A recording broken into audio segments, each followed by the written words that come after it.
Yesterday, I was attacked by a gang of mimes. I was. They did unspeakable things to me. Come on. Come on. Any time anyone mentions a mime, I always think of that one in Superman. What we're doing on the roller skates in Superman 2. He's not on roller. He's got on shoes with ball bearings underneath in the soles. Ah. Okay, I didn't know that. Yeah. Is this Elton's movie fact of the week? I didn't. That's know. it. Yeah, that's all you're getting. All right. Okay. Well, funny you mentioned the marbles in the shoes. I found out you know how to make a snooker table laugh. You actually tickle its balls. Anyway. Oh, come on. Stick your hand in its pocket. Anyway, I don't know. Sorry. Anyway, I've got so many sitting here listed up that I'm just going through them. I'm going through them in a chronological order. Anyway, hello everyone and welcome to The Black Dog, episode 101. I'm Lee. I'm not Darren. And I'm maybe Jim. And as you may have guessed, maybe Elton is not here pretending to be maybe Darren. So there you go. Maybe Darren isn't here being maybe Elton. Darren's not here, basically. So we believe he's been sent to run a military asylum. Yes, he has. He's been sent off to run a military asylum, and he's apparently gone off to set up a restaurant which sells chips on shovels in Shoreditch. But anyway, he will be back next week. I say next week, but even next week's going to be a bit on the wonk, as we'll explain later on. Yes. So hello, welcome. This week we will, of course, do how's your week, and then we will do I don't know if we got any feedback for last week's episode, Possum. I don't think anyone really felt the need to weigh in and say anything on it. But it was interesting, I noticed, to note that Matt Holness, has, on the very day that we launched that episode, suddenly made an announcement as Garth Marenghi that he was releasing a horror book. Yes, Terror Tome. Yeah, it's just like, I'd like to think that was something to do with us, that we somehow prompted it by bringing Possum to the masses. He was sat in his front room going, right, have they released it yet? They have? They have. Okay, the time is now. Yeah, they've undercut us. He's undercut us, the bastards. We were going in with a blaze of glory, and he just stepped out and just threw that down. Anyway, so I don't know where we're going with that. Anyway, so we'll do How's Your Week, and then we'll review this week's movie, which is your choice, Jim, which was? The Ninth Configuration. Yes, we will, and we may have a box of frogs, because it's pretty fucking mad, and we shall discuss that later on. Yeah, I'm putting on the fans and putting down the cushions in the tinfoil teepee as we speak. yeah, and I'm opening every door and slamming it hard enough so that plaster falls out the ceiling. But we'll get to that later. Right. So anyway, let's find out how everyone's week's been, and we'll start with you as ever, Jim. How has it been, sir? Stressful again. Oh God, are we still in techno terror? We are still in techno terror. Oh God. So my PC went on the wonk, which I was like, right, bollocks. If we get a new one, I got all that set up. Blah blah blah. Now we have a laptop downstairs, which is kind of the general backup living room sort of computer, and we use that to record Commentary Club, and sometimes I work downstairs on the day Teresa's goes into the office. And I'd had a very good Wednesday. I had recorded what would have been, well, actually, what's this week's podcast? It was a whole, over a week ahead. Very pleased with that. Yeah. We also had a commentary club on there, 20,000 Leagues Under the Sea. And for good measure, as I was so ahead, I actually recorded a reading which is going to be released at Halloween. Oh, right, cool. So brilliant. I'm really getting ahead. Nice. I put in a USB drive to copy the files. The laptop turned itself off. Oh, no. And then it went into a hellscape of it would reboot, start rebooting, and then turn itself off. This isn't the new one, though, is it? No, this is the old junky laptop. It was kind of like, oh, thanks a bunch. Anyhow, long story short, after a while of me trying various things, because there are sort of various tricks to get out of these sort of restarting loops, I realised that wasn't the problem. It was actually some sort of power issue, and it stopped booting entirely. Oh God! So your power block's gone, or your battery's gone? I have no idea which it is. I think it's the keyboard in it has been going janky for a while. It's been self-typing. Oh, yes, okay, and right. it's actually it was like an ultra slim sort of all-in-one aluminium chassis, and over the last few months, it's developed a definite sort of big bow in it. It's no longer full. And I noticed last week, actually, you can't shut the top anymore. Oh, right, okay. Yes. I think you may have found your problem, Jim. I think so.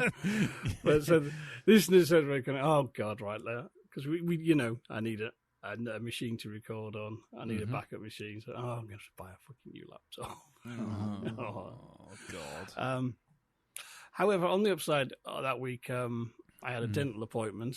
And I actually need the grand, amazing total of no work done whatsoever. Holy shit. I know. Now, considering normally I do a fair bit of work done, which is costly, and I'd put money aside, and indeed I've been putting off having this checkup all year. Yeah. It's kind of, actually, that money I've put aside, I can actually now blow on a laptop. Right. Okay. Well, not blow on a laptop, but it's kind of, that takes the sting out of it. It was kind of, it's like, Yeah, life takes with one hand, gives with another. Yeah, you got to be careful because maybe blowing on the laptop was part of the problem. Sorry. Well, but yeah, I ended up getting a refurb one, and it's kind of it's faster than my old desktop.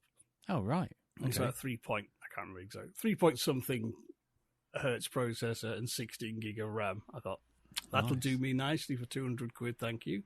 Nice, refurbished, but full warranty, perfect condition. Nice. I thought that was too good a bargain to miss. Yeah. And I say warranted for a year, so it's kind of, I think, for £200. Nice. Not bad.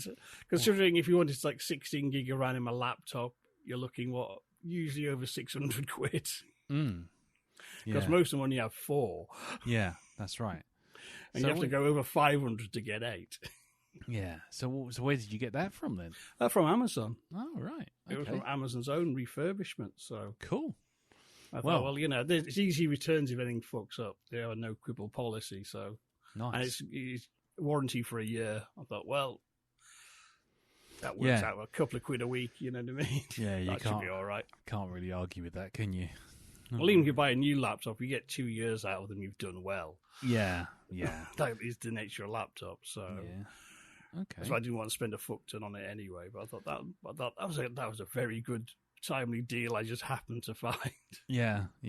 No, don't speak too loudly about anything further because you know what's going to happen. You're just going to curse yourself, and next thing you know, you'll be up to your neck in some other problem. So just take the good fortune and just smile. Don't gloat too much. You know what'll happen. You know. I know. It always has. But yes, cool. Just kind of. I'll be glad when this month's over. It's been a fucking expensive month. Yeah. Meanwhile, I have some nice shiny new toys, but all the same. Yeah. Meanwhile, September goes, hold my beer, and just walks into the room. Yeah. Okay. Look at this bill's price rise. Yeah. Fuck off. Yeah. Here we go. Anyhow. Bit of politics. Anyway. Yeah. Anything else, sir? No, other than we did watch Prey, actually. Oh, you did? Brilliant. Yes, yeah. Cool. Which we thoroughly enjoyed. Isn't it good? I thought it was just really kind of, someone finally understood what made the first Predator film work.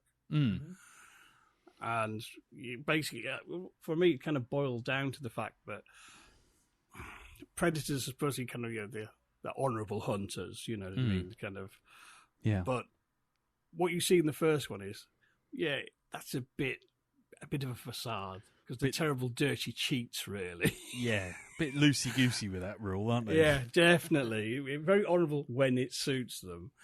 Yeah. And what I liked about this, without giving away spoilers, is that our heroine worked that out about them and used it against them. And it's kind of like, that was very good, very satisfying.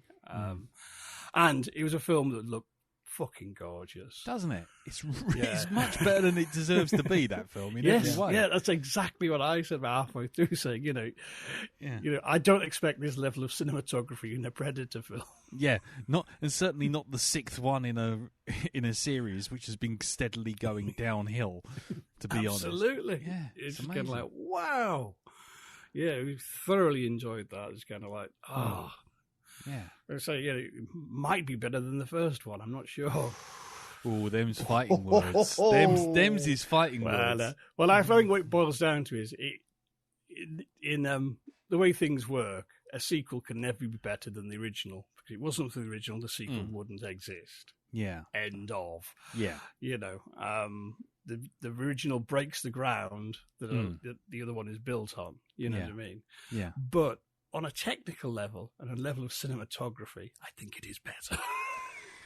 Just those landscape shots alone is kind of... Yeah.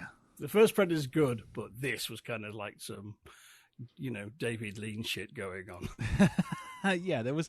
I mean, it was a lot better in terms of cinematography. Predator, the original Predator was more of just a straightforward B-movie with a high concept, to be honest. But this... I tell you what, there's something interesting. I saw it. I think Murray Christensen said something on Facebook, and not Facebook, on Twitter. He already retweeted it, and it was interesting because he was talking about Star Trek, but it did make me think about this, which is that you see, someone's going to watch a prequel. The prequels are usually made with some level of assumption that the audience knows certain things. So he was saying like how someone's going to go and never seen Star Trek before in their lives, but are going to watch it chronologically, which actually starts with the series Enterprise. So you've got Enterprise, which is kind of midway through all the series that ever came out, but it's going to assume that you know what a Klingon is and you're going to know what a Romulan is. But it's a prequel, so in theory you shouldn't know. So Prey is quite interesting because it doesn't actually assume that you know anything about the Predator. It does exactly what a prequel should do, which is not assume that you know anything, and you can watch it in order. Yes, definitely. Yeah, I was going to mention that about you're going to have a younger generation coming towards this. This could be their very first Predator movie. And so they are getting in on this because it's on Disney, because it's the new one. And it's like finding a new album and then going, should we check out their older stuff? Oh, okay. And then you start back at the very beginning, and then obviously it's very good at the very beginning and slowly declines sharply, like a roller coaster, going very fast. like some mad old uncle slowly rotting in the corner. But it is a very good... If you don't know what's going on, you won't know the callbacks, and it will be just a very good film. And then when you watch the older stuff, you'll see the callbacks and go, "Oh, that's from that one." And it'll be fun. It'll be a fun journey. Exactly. It's not like say Phantom Menace or something like that, where you're watching it, and it, like I say, it does assume that you immediately know who Anakin Skywalker is, why he's so important, who Obi-Wan is, why he's so important, and and so on and so forth. So you're like, why are we only spending like 2 minutes with this Muppet walking around talking in riddles? Who is he? Why do we care? And if you've never seen Star Wars before, that going to Phantom Menace, you'd just be sitting there going, this is a bunch of disconnected scenes and it makes no sense. But if you see it with the context of the previous films, you go, I see, I know who he is. Yeah. So, yeah, no, I think Prey is actually one of the true prequels that does what a prequel should do, which is you can watch it from the start without knowing anything about what you're getting into, and it can easily introduce you to the other films and take you from a standing start. I think it's brilliant. I do. Yeah, I'm very, very impressed with it. And I've given someone who long since been very, very cynical about these franchises. Yeah. Had the love crushed out of me by lackluster sequels. But this was kind of like, oh, this is good. This is really good. Well done. Well played. It's like all our stone hearts are slightly glowing like E.T. at the moment, isn't it? It is. Yeah. We can have nice things. Yeah, between this and Nope, which I very much want you guys to see. Oh, yeah. But yeah, I think maybe by the time we get I think it's going to be leaving the cinema pretty soon. So if we don't get round to it, as soon as it turns up on digital streaming anywhere, we're doing that, because I think that's another one which I think you'll watch and go, oh, we can have nice things. It is possible. God, saints alive. Cool. Sorry. Anyway, Jim, carry on. Oh, no, I think I'll leave that there for. Oh, right. Okay. Compact and bijou. Leave it on an up note. Lovely. Cool. Okay, then. Well, and then it's over to you then, Elton. How's your week been, sir? Well, there's only one word to describe my week this week. Goldfish? Isn't that 2 words? No, it's 1 word. Emotional. Oh, right. Go on. Yeah. We had to wave Kimmy goodbye to the United States this week. Right. And it's I was not prepared for that. No. We were prepared. We knew it was all coming. But I was not prepared for that. Oh. That was something different. I was not, no way prepared for that. Okay, so it's Jacob's and Kimmy's birthday, my son and daughter, during August. They have it every year during August. Wow, and every year? Every year, funny enough. And it came around this year, and Jacob's just got back from California. And Kimmy's going away. So we had like early birthdays, and because she was going away, all the family came round for the last, that baking hot week. Everyone came over that week, and we saw lots and lots of family just to say bon voyage for 10 months or however long it is going to be. And we got all prepared, got everything sorted, got her early birthday presents, and everything did run very smoothly, which was really nice. And Amanda's done a lot of the legwork, because I'm useless at that sort of thing. Ask me to sort something out. Yeah. Sort what out? What did you want me to sort out? Yeah. I can't do that. What is I can this sorting? I can barely live on my own. Jeez. But yeah, everything was sorted out, and the day came of taking Kimmy to the airport, and so we had to go round to Heathrow. And she had a 9:00 flight. So we're trying, because it happened to be on like a train strike weekday as well. It was last Friday. And so we ended up getting up about 2:30 in the morning, leaving by about just gone 3, got to the airport, just gone 5, which was really nice. Yeah. Then got they have like a little shuttle service from the car park to the airport, because we wanted to help her get checked in and stuff, because she's going to be doing a one flight to Philadelphia, and then from Philadelphia to somewhere else. I forget where it is now. Jeez. Right. Anyway, it doesn't really matter. It's in America somewhere. And so we queued up, and when you get there too early, which was a nice thing to have, we got there about 45 minutes too early. And that's never a bad thing. So the other check-in was going through, and so we decided we had to queue up in another queue. And so when we filtered through that, got her checked in with her bags and stuff like that, and it was like, right, okay, what do we do? Well, there's nothing on the departures side up until you get through security. Right. So we had to go upstairs to departures, and we're slowly walking our way through, and we're like, oh, it's getting close to saying goodbye for a little while. And then all of a sudden this guy went, no, fast track. He lifted the rope.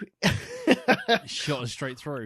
I've never had the velvet rope lifted for me that quickly. Wow. And it obviously it's not a velvet rope at an airport. It's that bloody horrible webbing stuff. But it was like... You can pretend though, can't you? Yeah, we can pretend. It's like, no, fast track. And we was like, oh, okay. We thought we had to go. No, fast track. So we had to go around there. And then all of a sudden we're presented with a gate. And this isn't security. This is like a pre-gate. I was not aware of this gate. This is like sort your junk out before, just in case you've picked up something or shouldn't be carrying some liquids that you have. Right. And there's lots of people in this gate sorting out their liquids, and Kimmy's fine because she's sorted anyway. And I see this gate, and then all of a sudden I have a wave of, this is it, isn't it? And so I say to Kimmy, I think this is it. I think you're on your own from here, which is a terrifying thing. It's like, oh my God, it's happening. And then that's where it just all got a bit blurry and a bit like dusty. Really quick. Yeah, I suppose it was a blessing that it was very quick. Then it doesn't give anyone the chance to, me to grab onto a coat and go, no, you're not going. No. Yep. No. Yep. Stay here. Yeah. And so she went through that, and then me and Amanda went to Costa, and it was very, very. I couldn't see hardly anything at all. I don't know why. There's some sort of rain or something in the air. Yeah. And heavy moisture. Well, Costas get very dusty from grinding all those coffee beans. That's obviously yes, I should have said that. Yes. And it was weird. I had that feeling of I've said goodbye to a relative and won't be seeing them for a long time. It felt it was like taking a family pet to the vet. You mean to the farm? To the farm, yeah. Yeah. And I don't mean that in a morbid way. That's what I got from it. We took somewhere there, and it felt kind of empty after, as if we've lost something. And we have, she's gone off to America. And I wasn't expecting that feeling. I was, for the week before, I was all joyous and happy and excited. 2 days to go. 3 days to go. All that sort of stuff.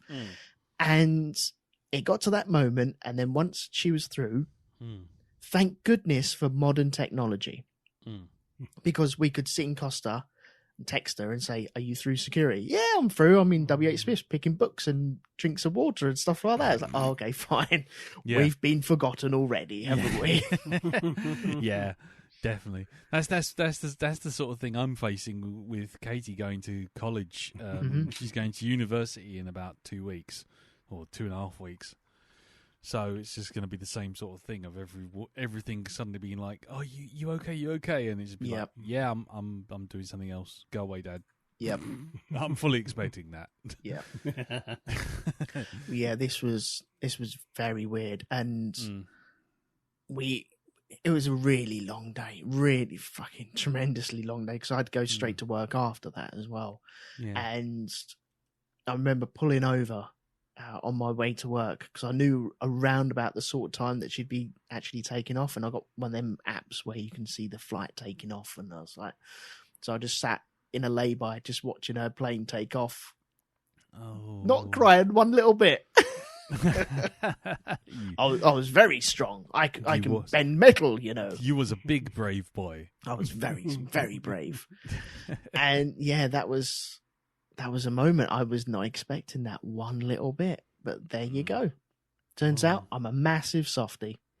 Oh well, yeah. If you can't be sad and upset about your kids flying the nest, when can you? I mean, let's be honest. I'm only agreeing with you and not giving you shit because I'm going to be in an absolute wreck in about 2.5 weeks. Mm-hmm. But yeah, but otherwise I'd call you a complete wuss. Let's reconvene in about a year and then do it then, yes? Yeah. When they're coming back and you're going, oh, for fuck's sake, I've got to move all my shit out of that room now. Oh, we've got so many plates, haven't we? I didn't realise we had so much cutlery as well. What do you mean? What do you mean my computer room has to be emptied out for a bed? What? That's what I've noticed. There's so many more knives, forks and spoons that we have that I didn't realise we had. There must have been like a 50% decay when she's here, and then all of a sudden she's gone, and it's like, oh, we have bowls. We have that many bowls. I didn't realise that. Oh, okay. Yeah. How many? How what?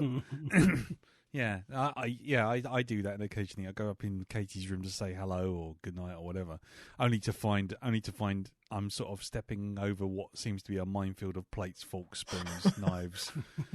It used to be Lego. Now what it is crockery. Well, yeah, that's what I said to Amanda on the way back. I said, a couple of years ago, we were dropping the kids off at friends' houses and football and play groups and stuff like that. Now we're dropping them off at airports. What the hell happened there? We got old. Everything got old. I feel like I've hit like the end of the middle part of the life from like, oh, this isn't good. I'm here now, aren't I? Yeah. Oh, you're saying that, but you're talking to two guys who actually qualify as over half a century old each. This is true. Yes. So maybe... I mean, it was some years ago when a young man said, "No, after you, sir, let me on the bus first." Oh God. And he tipped his top hat. That's good. Yeah, we've got a bit of grey hair going on now. I look like a pensioner to these young whippersnappers. Yeah, it's when you go to get on the bus and they lower the bus down so you can step up. Yeah. It's that. Oh, come on.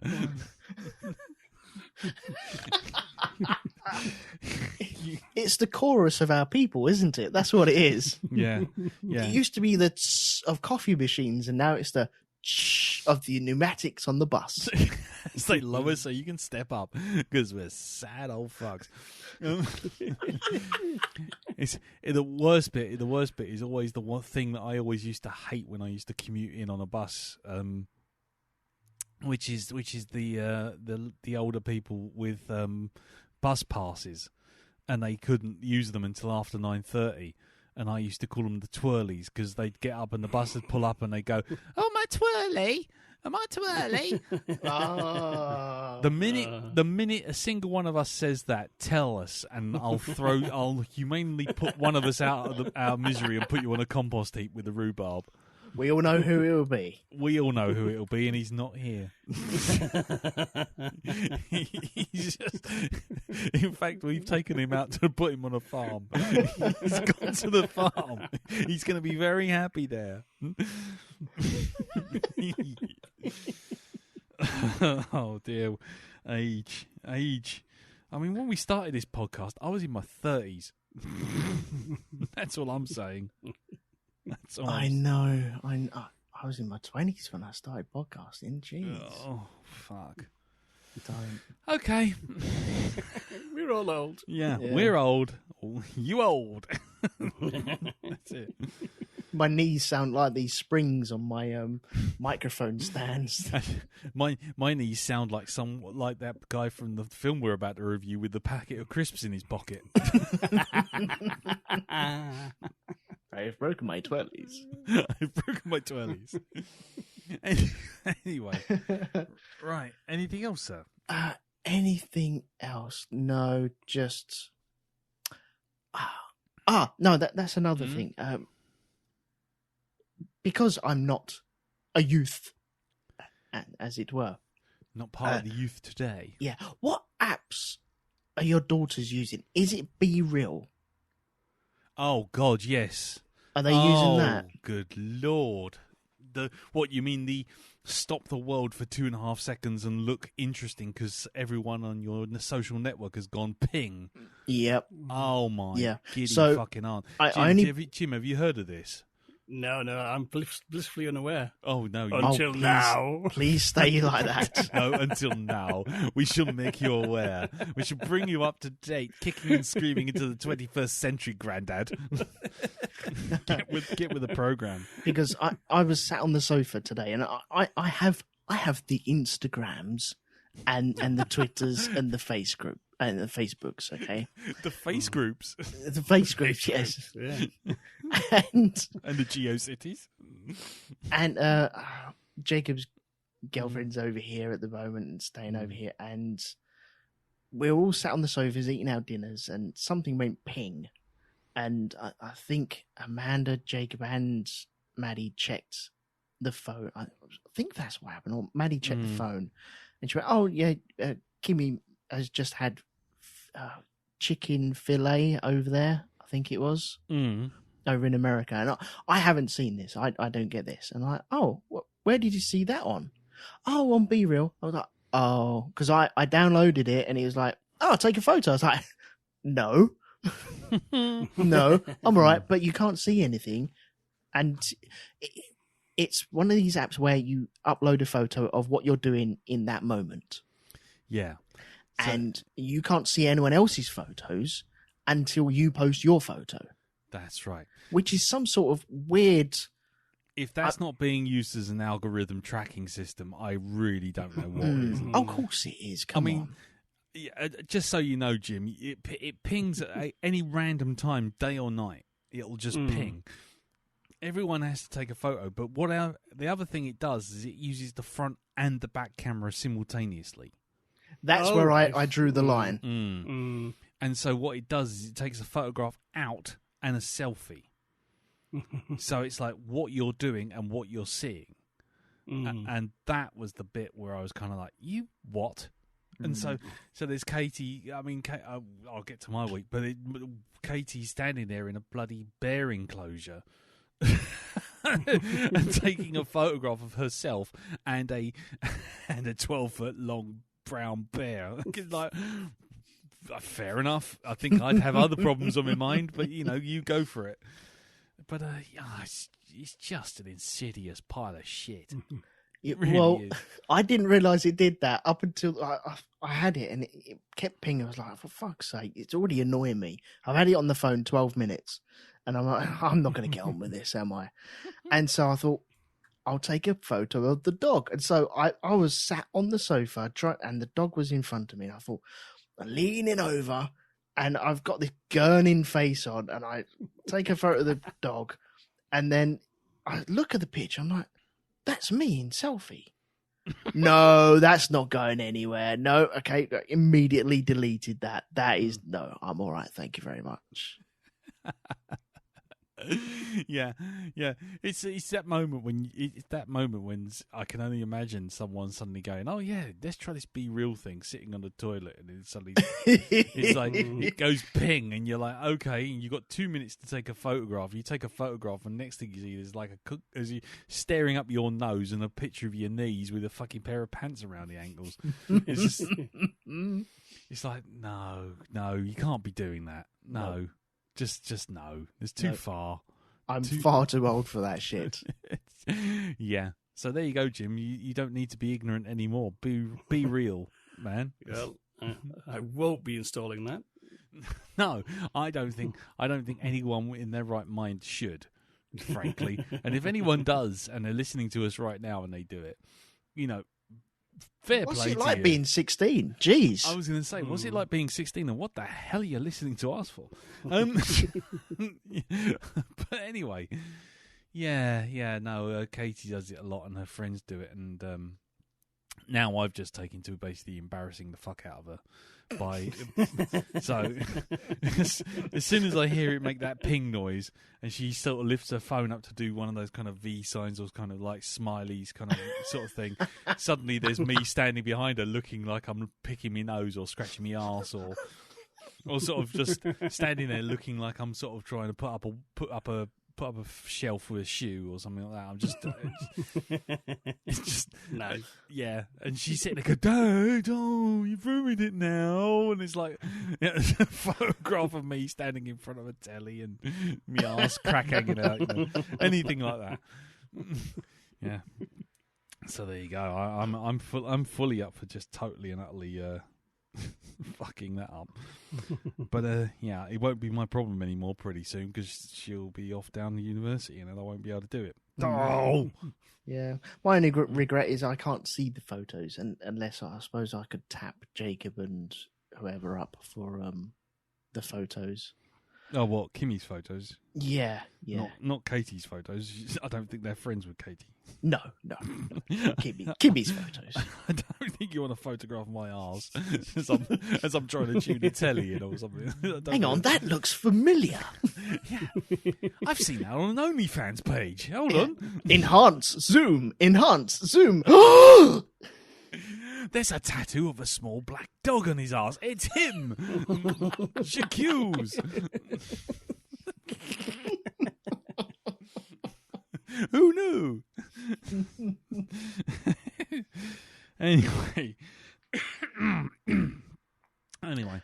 But that was my week. Anyway. That was your week, was it? Okay, right, fair enough. Okay, well, Darren, how was your week?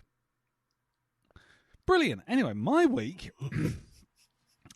has my week's been a weird one. I'll be perfectly honest. It seems like it just seems to have been a week of doing lots of crazy ass shit. So I'll go through it in order.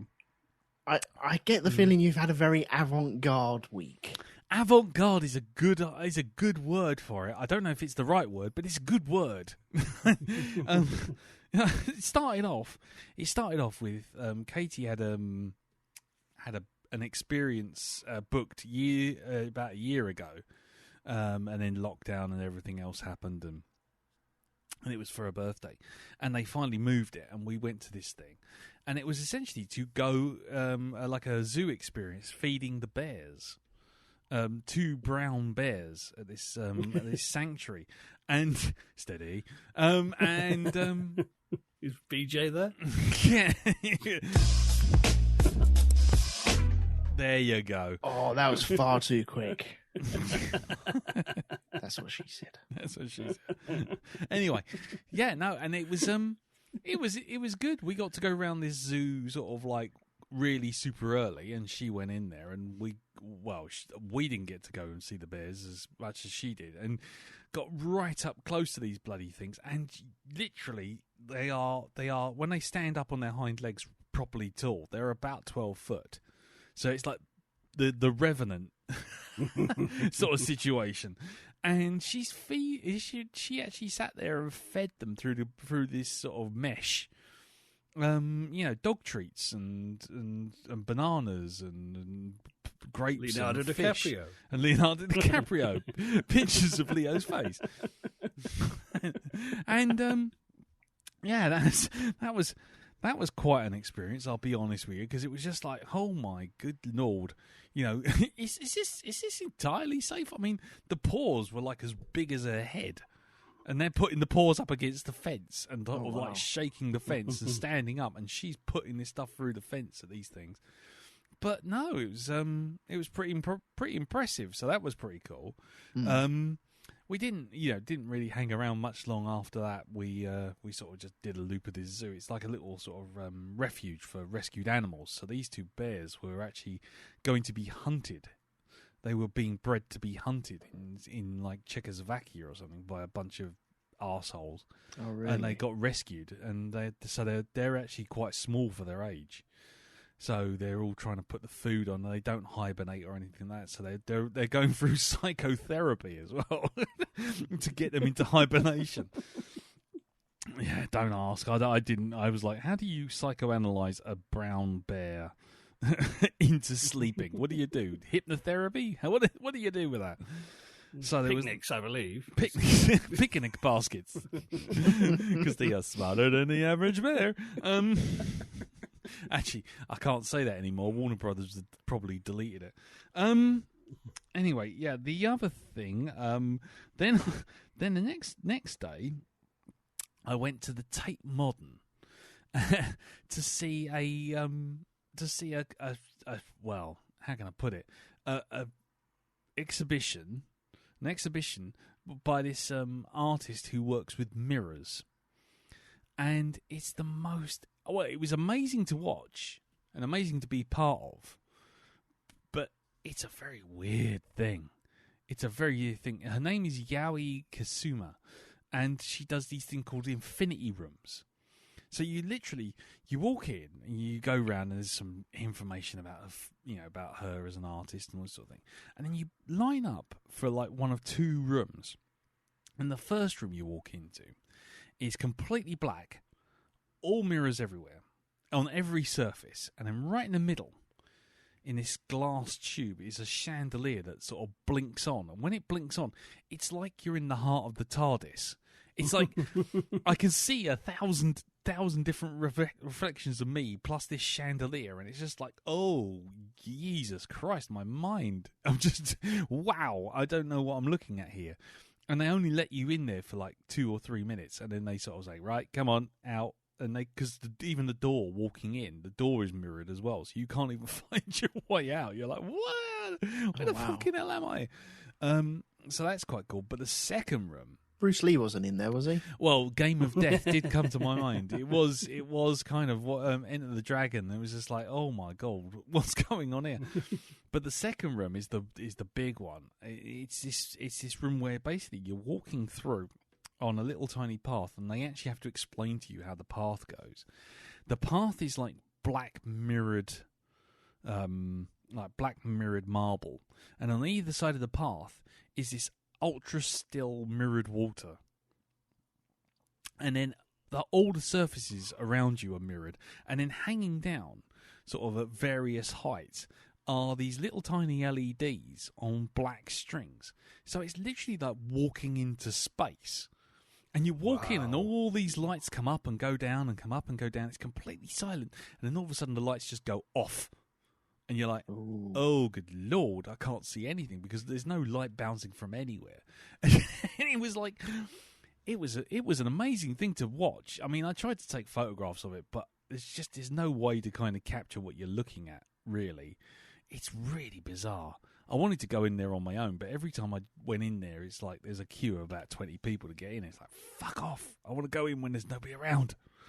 But no, seriously, if you got a chance, I mean, the exhibition I think is sold out, but if you get a chance to go in there, do check it out, because the rest of the exhibition isn't as impressive as those two rooms, but I would say those two rooms just kind of go, whoa, you're in psychedelic land. It'd be like when Homer went into that sensory deprivation tank. Yeah, or when he ate the extra hot chili and then had a psycho trip out. Yeah. The Texas chili cook-off. I was fully expecting a fox talking in Cajun to start talking to me and walking me around, but no. It was Lisa in the sensory deprivation. Yes. And then you got Homer going, singing along in the next one. Yeah, that's it.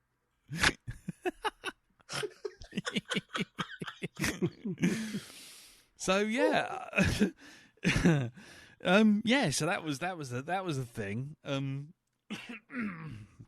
the other thing I did, which is also another weird thing, which was I went glass blowing, which is jingle. Oh, sorry. Yeah, hold on. Yeah, I'll take that again. I went glass blowing. Yeah, it's the sequel. It's the sequel to Unbreakable with Samuel L. Jackson. And yeah, I had to make a tumbler, which is the strangest situation, because this guy walks you through it, and I gotta say, I did have to laugh. The idea is you don't, you know how you sort of think glass blowing is, which is essentially you get the little tube and you just go, and it just kind of blows into a big glass bowl, and then that's the end of it. No. What you have to do is you have to dip this straw into like 1,000 degree molten glass, roll it round, blow into the end of this straw, but only slightly, just to make a tiny bubble. Then what you have to do is you have to dip it in some coloured glass to get colours out of it. Then you have to dip it back in this furnace, get some more glass, blow it some more, and then what you have to do is you have to roll it on this table. And while you're rolling it on the table, you have to blow in the end of the glass. So what it requires is actually 2 people. One to roll the tube and one to be on the other end of the tube blowing it. But the thing is, the table's quite low. So there I am in this kind of praying blowjob stance on my knees, while this guy on this table has got this tube and he's rolling it backwards and forwards. And what they don't tell you, what they don't really let you know when you watch these things on TV, is you have to keep licking your lips, because that glass, that metal tube, it wipes your lips dry. So he's rolling it backwards and forwards, and my lips are turning around like a fucking curly whirly, rolling it backwards and forwards. By the end of it, my lips look like a tied up balloon. It was just like as he's rolling backwards, I'm like, you're taking the piss. Look like a cat's bum by the end of it. I think I saw a photo of that as well. There was a guy helping you guys out, but he had his AirPods in constantly. Oh, as well. yeah, that's right, because he couldn't hear his phone. Yeah. The studio phone, and because of that, because he couldn't hear the studio phone, he had to have these earpods in. But also, you got this furnace blasting away, so it's like all you've got is this constant. And he's trying to give you information about how not to decimate your entire face, burning it off with 1,000-degree glass, and you're running it back. And then he tells us, right, the finishing bit, right? You have to basically blow this glass out, and then what he does is this other lady comes along with another little blob of glass on a totally different metal rod, and she sticks it on the bottom. Hold on, sticks it on the bottom. And then what they do is they break off the top. So then what happens is you've got this sort of like essentially the lip of the glass. And then what they have to do is they have to make that wider. So what they do is they put it into a tinier furnace, which isn't quite as hot. And they call it, now, and this, bear in mind, I'm standing there with my kids. And they go, oh yeah, we call this the glory hole. Ah. So it's like, oh yeah, just blow this and stick it in the glory hole. It's like, really? and just for good measure. So yeah, I'm standing there. So it's like, Jesus Christ. But anyway, but we did it, and my tumbler came out looking okay, and we should be getting them in a couple of days. Because they get delivered, because they have to get delivered, because they have to cool down. Because they say, oh, the glass is cool, and you're like, oh, that's handy. No, don't touch it. It's still 500 degrees. That counts as cool. It's like, all right then. So we got to wait for it to like cool down. It's cool for glass. It's not cool not for touch though. No, not for cats either. It's not cool for cats. So there was that, and then finally. Neon boobies. Why not? Yesterday, the reason why we weren't recording on Tuesday was because Carol said, "Oh yeah, you want to get back into drawing and all this sort of thing." So I decided to do sort out a life drawing lesson. Okay, right, fine, cool, me, brilliant. But it's in a pub called the Prince of Peckham. And above that, they've got a room which is floodlit with ultraviolet light. Ooh. And there are nude ladies in there who are only seen by the neon paint that's covering their bodies. Oh, okay. So, and you have to draw on the paper using neon pastels. So really you're drawing, and the only way you can see the drawing is when the black light's on the drawing. Mm-hmm. And you can't really see them except for the glowy bits. Pardon the phrase. I should actually have Sid James, shouldn't I, as well? And yeah. So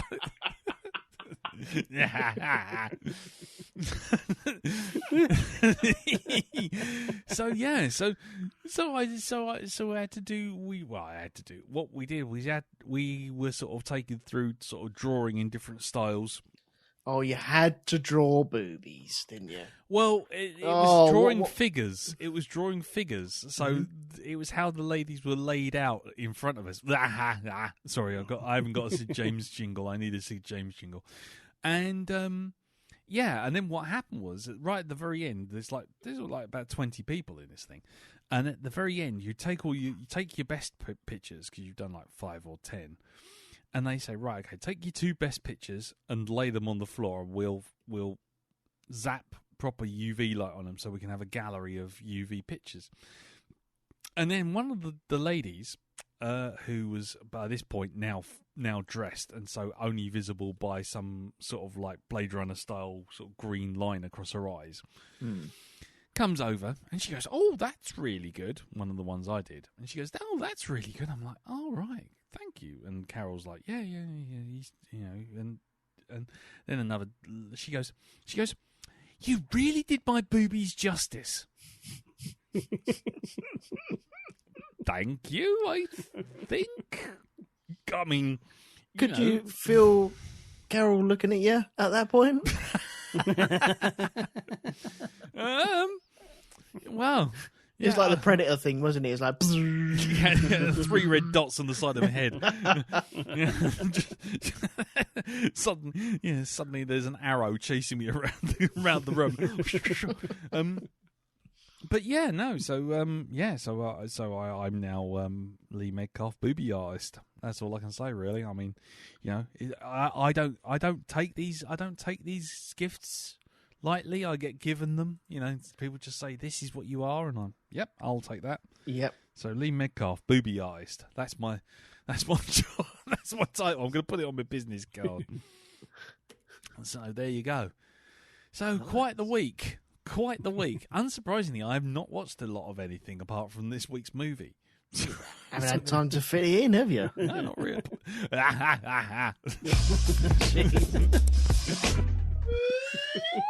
Everything now. Everything. And I tell you what, you wait until I get that Sid James laugh. No. Anyway, that's on the list. So so that's that.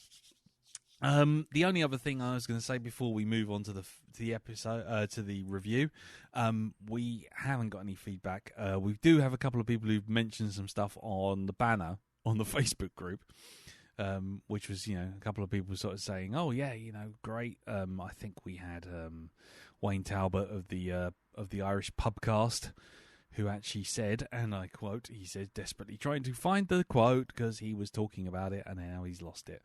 Wayne Talbot said, "What a movie. I was so chuffed when I got to interview Scott Wilson." And we talked about this movie and its extensive cast, so there you go. And we actually got Glenn Manners. He said he hasn't even seen it before, and he's usually a bit more well-versed in these kind of things. And he actually woke us up to the 2 minutes... time travel film that was on Channel 4, 2 Minutes of Infinite, or whatever it's called. Oh, yes, yeah, I watched that. Oh, did you watch it? Yes, I did watch it, yes. What did you think of it? Do you remember how we felt about One Cut of the Dead? Where you sit there for the first 15 minutes going, "I'm not sure if I'm enjoying this." Yeah. And then all of a sudden it starts clicking into place. And you're like, "I'm on for the ride now." Yep, that's exactly it. Yep. That's how I felt with it. And I think you guys mentioned it in the comments about that film, about the infinite length of extension cord. But oh, God, yeah. Yeah. It was good. Yeah, it was called Beyond the Infinite 2 Minutes. There you go. Yeah. It's still on all 4 as far as I'm aware. Cool. That might be... doing our circles very, very soon. I think so. Have you seen it, Jim, or heard of it? No. Well, I was investigate this. It is very good. It is a one cut of the dead. It is a sort of like you start off thinking one thing, and by the end you're thinking, "Oh, okay." Yeah. Oh, I'm glad you liked it because I thought that'd be right up your street. Yep. No, that was good. Yeah, cool. Oh, well, anyway, that was recommended by Glenn Manners, and that's on the Facebook group as well. So that's cool.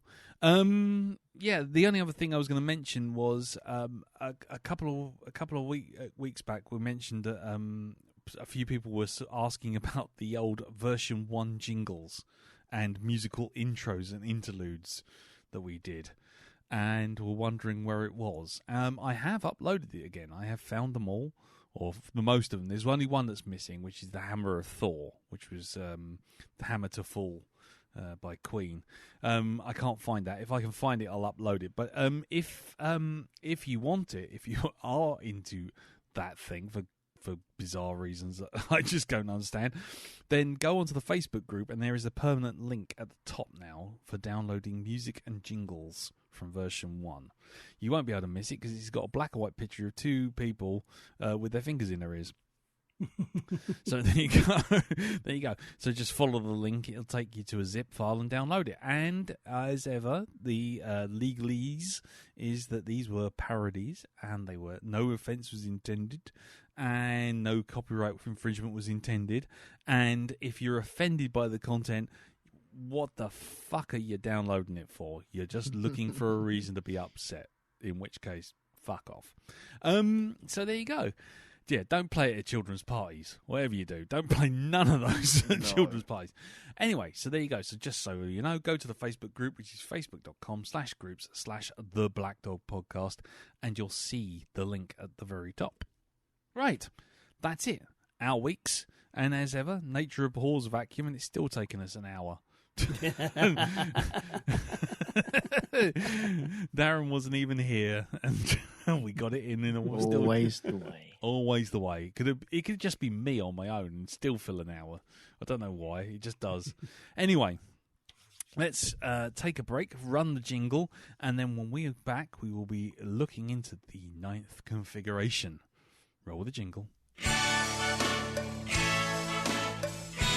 Ooh, we're watching a new movie we've never seen before. I'm buttering my nipples and waxing my ass. Roll up the Mystery Monica film. Roll up for the Mystery Monica film. Roll up masturbation for the Mystery Monica film. Roll up for the Mystery Monica film. The Mystery Monaco film is waiting for us to hit play. Going to watch it today, what will we say?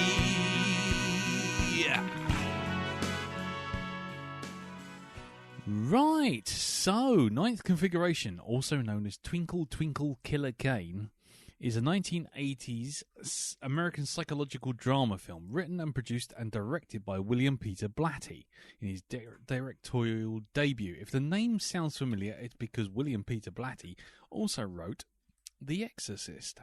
The second installment in Blatty's Faith trilogy, after The Exorcist, is based on Blatty's own 1978 novel, The 9th Configuration, which itself is a reworking of an earlier version of his 1966 novel, Twinkle Twinkle Killer Kane.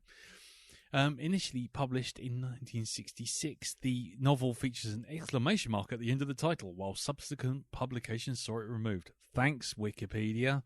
The first half of this film has a predominant tone and style of a comic farce, whereas in the second half the film becomes darker and it delves deeper into the central human issues of human suffering, sacrifice and faith.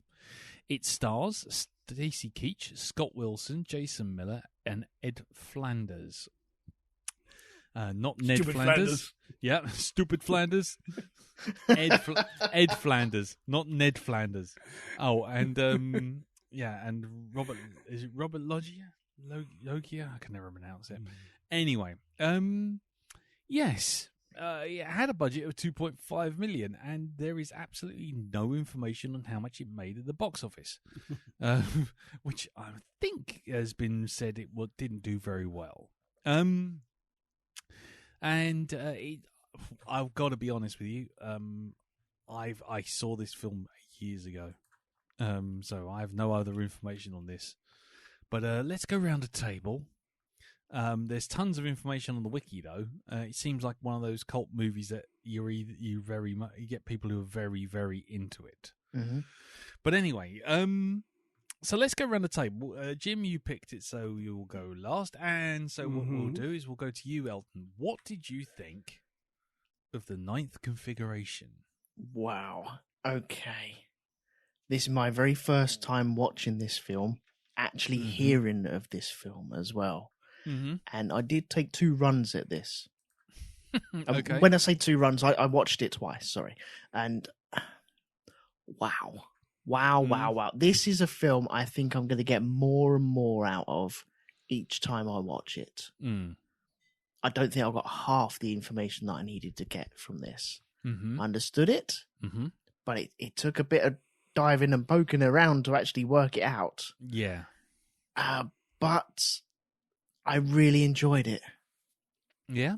Yeah. It had a weird comical tone at the beginning, which there was so much going on during this movie, and some of it I didn't get on with. And I think the comedy part of it felt, I don't know, it just didn't sit right with me, but I think it's not supposed to sit right with you. Yeah, I'll come to that myself, actually. I've got an idea. I've got a thought on that, but yeah, okay. But I did enjoy it. It's going to be a definite grower. This is going to be, I'm going to talk about this in years to come and go, yeah, I need to go back and watch that again and again. Okie dokie. Cool. Well, we'll get into a little bit more discussion in a minute. I mean, for me, like I say, I haven't seen this in years. I mean, I think the only time I saw it, as Jim rightly pointed out, was on BBC Two on Movie Drone, and that was in the 80s. So I would not have been in the mental realm for this film, and I'm still not sure how I feel about it. Is probably the best way of putting it. On the one hand, I'm thinking there's a lot of meat on the bones here. On the other hand, I think it's a complete shambles. But I can't get past the fact that I can't dismiss it as a complete shambles. It's very odd. I kind of want to dislike it for the first half, and then by the end, I'm thinking, no, actually, there's a lot in this, and it was deliberately done, and there was a lot of things to talk about, and there's a lot of things it's discussing. But I think a lot of it comes down to your religious views. I think that's going to weigh heavily. Bit like with The Exorcist, when me and Darren reviewed The Exorcist on Black Dog version 1 back in episode like 5 or 6 or 7, something like that. Everyone's telling me it's scary. I watch it for the first time and I'm like, and I think it's because I'm not getting the sort of impact of that religious, oh my God, what is this you're actually saying about this religion? And I think that's the same, because that's essentially what everyone told us at the time. And I think that's the same for this. I think there's a lot of stuff to discuss about it, and a lot of stuff that's really interesting to discuss about it. But on the other hand, I'm sitting there going, it's not quite sitting right with me. It's weird. It's I don't know. Anyway, we'll get into it later. So, what about you, Jim? Well, so I, like yourself, I first saw this on Movie Drone in the 80s, and I didn't know what to make of it. It was just kind of like, what the hell is this? Yeah. But I have seen it, I think, twice afterwards, both kind of in the 90s. And I think kind of it is, I know it came out in 1980, but it's a very 70s film. And there's a lot of things that it takes for granted that people, when it came out, would get and be familiar with. That as a kid in the 80s, I just didn't have, I was like Donnie, I had no context. Yeah. You know, and a lot of it is that kind of, a lot of it's about the fallout of Vietnam. And that sort of whole kind of what people would later explore in the 80s films, in films about Vietnam, in a far more heavy-handed and frankly unsubtle way. But you know what I mean? It was kind of, this is about kind of, you know, that sort of psychological trauma and confusion, you know, from that. And this, you know, this time in particular is kind of, I think watching this time, I got more a sense of the actual structure of the story and why it's structured like it is. And I think there's definitely like sort of 3 acts to it that deliberately take different tacks. And it is kind of, I think it is deliberately meant to be disorientating. And absurdist. But I really had a lot of fun with this. I mean, this time I actually really enjoyed the comedy and kind of the absurdity of it, whereas previously I've just found it kind of, what the fuck? Will everyone stop shouting? What is going on? Whereas this time it sort of clicked. Okay.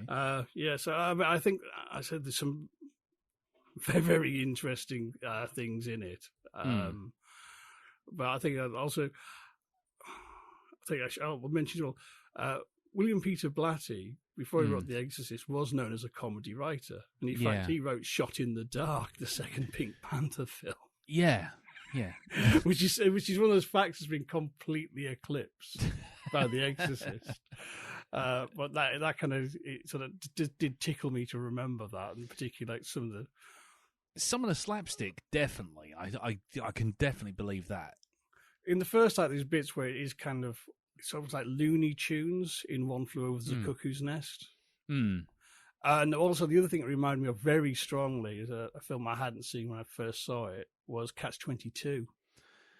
Yeah, that's another film that I don't get on with, but I do know its place in, you know, in sort of cinema and literary history, but I just, it doesn't land with me. But I haven't watched that in probably close on like 30 years, so maybe a rewatch is in order. But yeah, okay, cool. Sorry. I was trying to think where to go with that. Carry on, Jim. Go on, carry on. Well, do you want to get into the discussion proper? Because I'm just sort of rambling. It's a hard film to give a top line review to. It is a hard film, exactly. It in some ways is that its strength. I mean, if you try and explain this film, and by the way, from here on in, ladies and gentlemen, spoilers. Yep. Because you can't discuss this film without spoilers. Everyone gives it a big thumbs up. When you look at it, you know, movie sites, movie reviewers, obviously Mark Kermode, you know, Exorcist fanboy that he is, but also William Peter Blatty. He's like all over this thing like a rash. If you look this film up, he's just pretty much everywhere telling everyone it's the greatest film ever made. How do you feel this film does this film I don't even know where to begin with the questions. I really don't. I mean, okay, I tell you what, Elton. The film as it unfolded starts off as a comedy. How did you feel about the comedy? Okay, I think you put it right, Jim. There's a lot of shouting and a lot of noise going on. And for me, that was a lot of atmosphere, but a lot of confusion as well. And I think some of the comedy was lost to me because I was trying to concentrate on what's that, and why is that, and this feels a bit awkward. Which person am I supposed to be listening to? Yeah. But then again, that is very real life, isn't it? That is an aspect of real life where you're trying to pick up on conversations, and all of a sudden there's someone dropping a pot on the floor. I felt it was very true to life. It's kind of weirdly like an opening scene in another film that came out pretty much the same year, which is the opening scene of Alien, when they're all defrosting, and in the early scenes, they're all just, the camera's just there, and you're listening to 4 different conversations at the breakfast table. Yeah, I mean, I completely agree. That whole idea of sort of like multiple overlapping conversations makes things feel more real because I don't think it's done enough sometimes. Yeah, there's too much, and now you talk, and now you talk. Yeah. So yeah, I mean, for me that sort of humor though, the humor was kind of very stagey. Does that make sense? You know, it was slapstick, wasn't it? Or to the point of slapstick. Well, it is kind of. I think it is the whole. What I got this time from the comedy, because the first time I didn't even realize it was supposed to be funny. I wasn't sure if it was or not. Whereas this time, really, kind of it is, but it's this kind of absurdist humor where it's kind of this fella's acting the goat, but actually he's mentally ill, so you shouldn't be laughing. Yeah, that's what I got from it this time. Yeah. But watching it more, it's kind of like particularly the astronaut. He's almost like Bugs Bunny, the way he's switching personas, and really he is that sort of trickster character. And the reason why a lot of the madness is portrayed as slapstick is because some of these people are fucking faking it.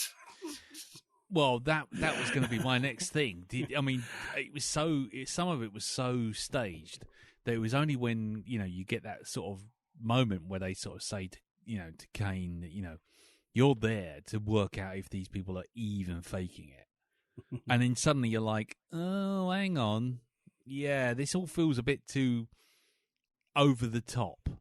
You know what I mean? There's like the guy doing the Shakespeare for Dogs. Who obviously was Father Karras in The Exorcist as well, so little double nod there. But his, that whole moment of him going, Rosencrantz, Guildenstern are male. This is a female. Get the fuck out of here. And it's just like, that's funny. But 5 minutes later, when he's sort of like saying, this isn't class. This guy's talking class, and he understands performances, and he's shouting at this fucking dog. I'm just like, yeah, this is kind of going too far now. This is kind of like the gag has stopped being a gag. It's now just someone trying very hard, like kids when they have too much sugar at a party and they make the adults laugh, and then suddenly they feel like doing it again to make the adults laugh again, but the adults have moved on. Yeah. Yeah, that was very nice 2 minutes ago. Now stop the fuck with that joke. Yeah, exactly. I laughed when you said bumholes the first time because it was a surprise. Now it's not funny. Yeah, but with all like the talking over and stuff like that, when you're on the parade out the front, and it did feel like that where you was trying to listen for something humorous, and I'm missing a lot of references for this as well. So I can't quote anything from this. It hasn't hit hard that well, but it's a film that I'd like to be able to quote. But where you did have the conversations on the parade group, there's lots of real quick lines, and sometimes they overlap each other.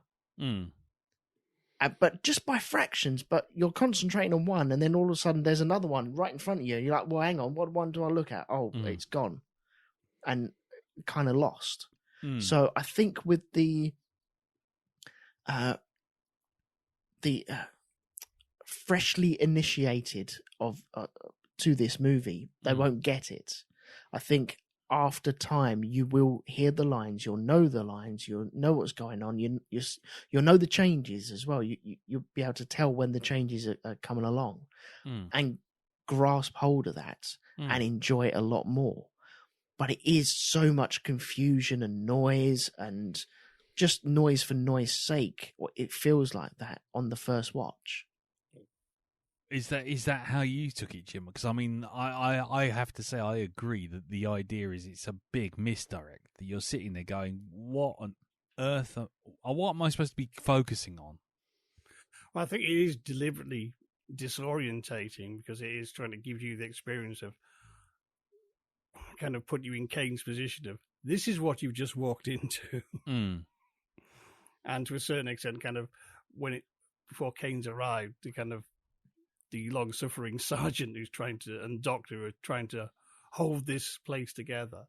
But also, I think there's probably a bit of context that modern people are missing, but people in 1980, they would recognize this, because there's this whole sort of thing in education and psychology about kind of, instead of trying to repress these people who are kind of differently mentally able, we should explore their conditions and give them free rein, and then we breakdown can be breakthrough and all of this sort of stuff. Yeah, and hence there was these various insane therapies that let mentally ill people just run loose and to see what happens, and if they might work it out the system.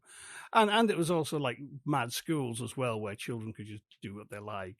Yeah. The ones like parodied on Brass Eye. Yeah. In the 70s. There's a lot of that, and I think an audience in 1980 sitting down to watch this in the opening scenes, they go, "Oh yes, this is one of those places." Well, because the voiceover does say it's an experimental therapy. I think everyone at the time, a contemporary, would know exactly what this was, and this is kind of sending up kind of what they'd seen in documentaries and read about it in newspapers about these sort of kind of quite indulgent and probably dangerous therapies of letting people just go fucking ape shit.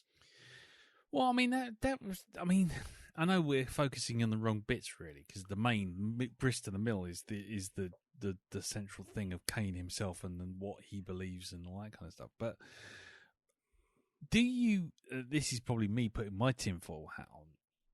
Do you think, given that the whole point was that this was a big setup for Kane himself, how much of those was it really one of those places, or was it everyone is completely sane but acting like mad people deliberately to just have Kane interact with the astronaut, what's his name, Cutshaw, who is also mad?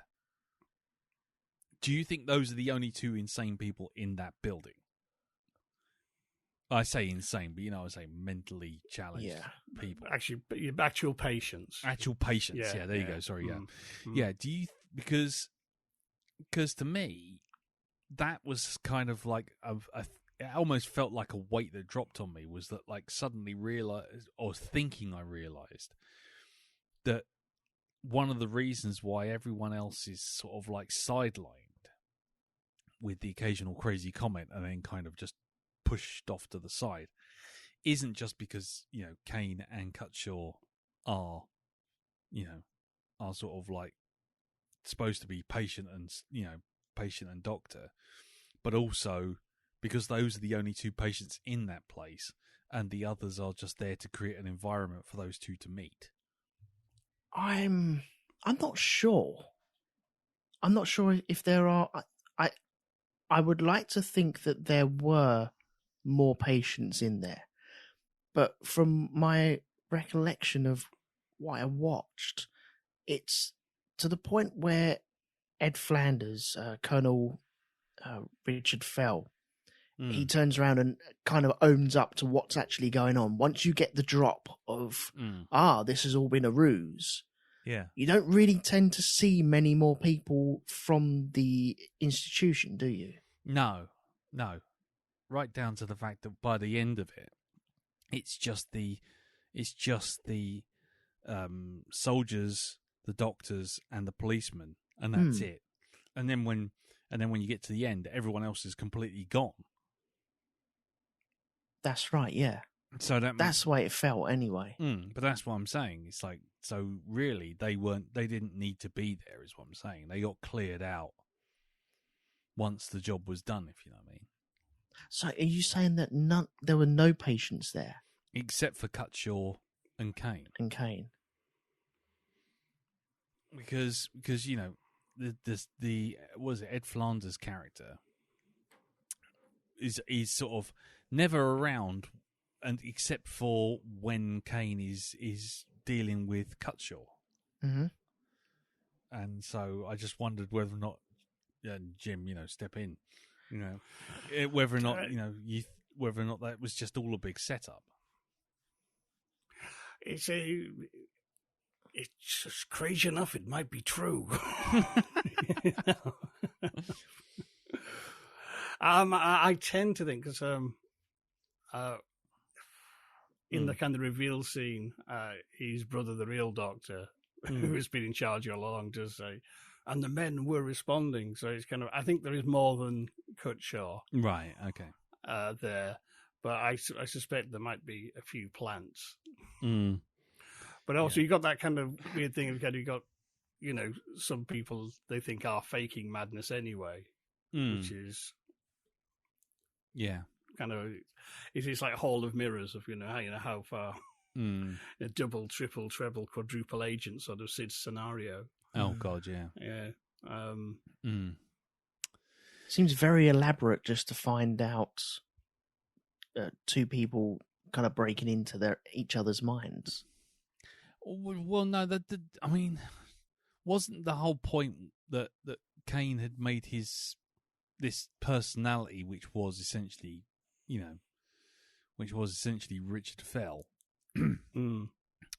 Wasn't the whole point that he had to feel like they worked out that his psychosis was all down to the fact that he had to basically do something good, and so therefore he had to fix someone, and throwing him into a whole building of absolutely, crazy go doodah sort of like mental patients. I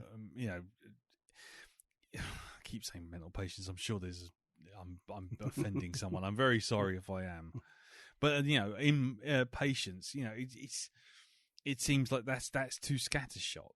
But if you give him a target, an actual person to deal with, who can be cured, then that's doing two things. That's killing two birds with one stone, isn't it? Giving him a focus, and curing him curing him and possibly Cutshaw in the same step.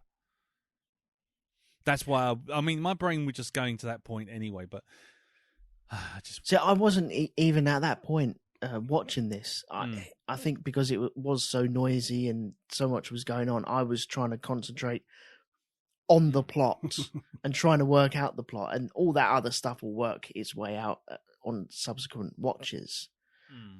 But I think I was watching it, and then all of a sudden it goes to like a bar fight. You're like, whoa, hang on.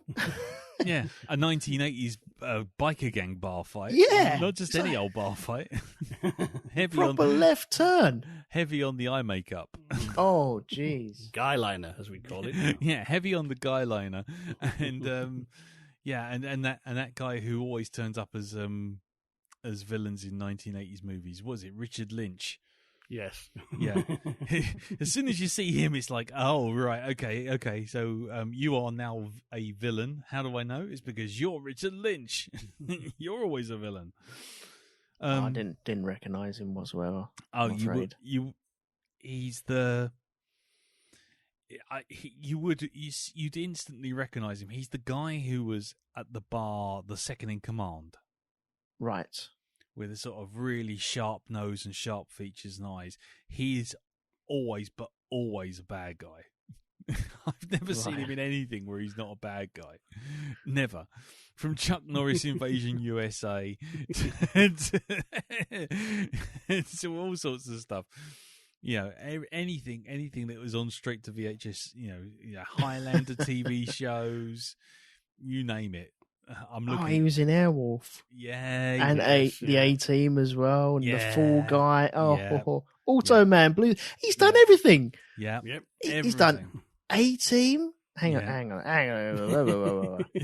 Airwolf, A-Team, Fall Guy, Automan, Blue Thunder, Manimal, TJ Hooker, Scarecrow, Mrs. King. Beautiful.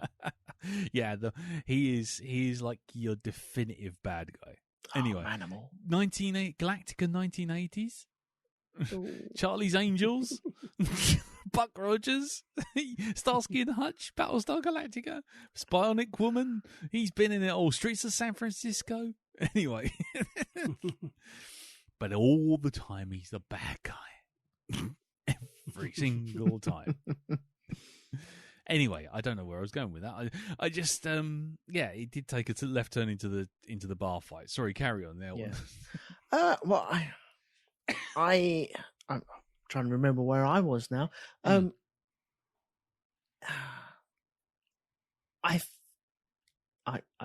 struggling to remember where I was now. Shit. Okay. Well, okay. I'll tell you what.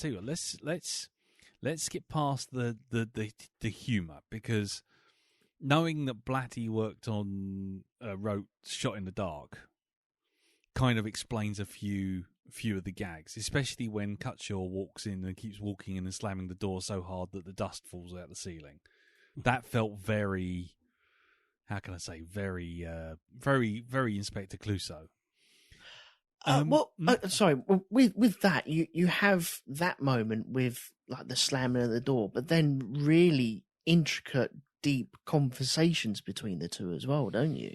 Yeah. Well, that's where the film really turns a corner, and that comes down to the real meat of the story, I think, which is ironically probably about 2/3 of the way in. Mm. And before we go any further, and I'm not asking anyone so I can point and laugh or anything like this, but can we? Because this, I think this did come up with when me and Darren did The Exorcist. But how, just in general, I'm not asking anyone to sort of out anyone or throw ideas away or disparage anyone else's religion, but how do you personally, you two, feel religious-wise? What is your religious leanings? Because the reason I say this is, as I said in my intro, when we did The Exorcist, one of the things which was quite obvious was my complete atheism of the whole thing. Mm-hmm.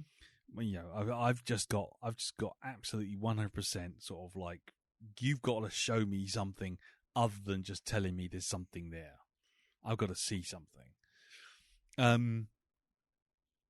Meant that when we got to the sort of religious connotations of The Exorcist and things going on, I could appreciate it as a horror movie, but I wasn't sitting there shaking to my spiritual core, which is kind of the implication that a lot of people say with The Exorcist. And conversations in this film kind of feel like they're leading in a similar way. And there's a very similar reaction to The Exorcist, which is people seeing it as the greatest thing ever. Mm. And I'm wondering whether or not there's a certain religiosity, or whatever you want to call it. I'm trying to work out the word, but you know what I mean. There's a certain aspect to your personality or something that you believe in, or your belief systems, which kind of makes you latch on a little harder to some of the bigger concepts that are being bandied about in this.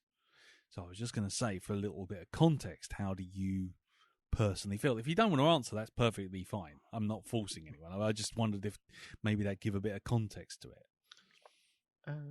Should I go first? Yeah, you go first. Yeah.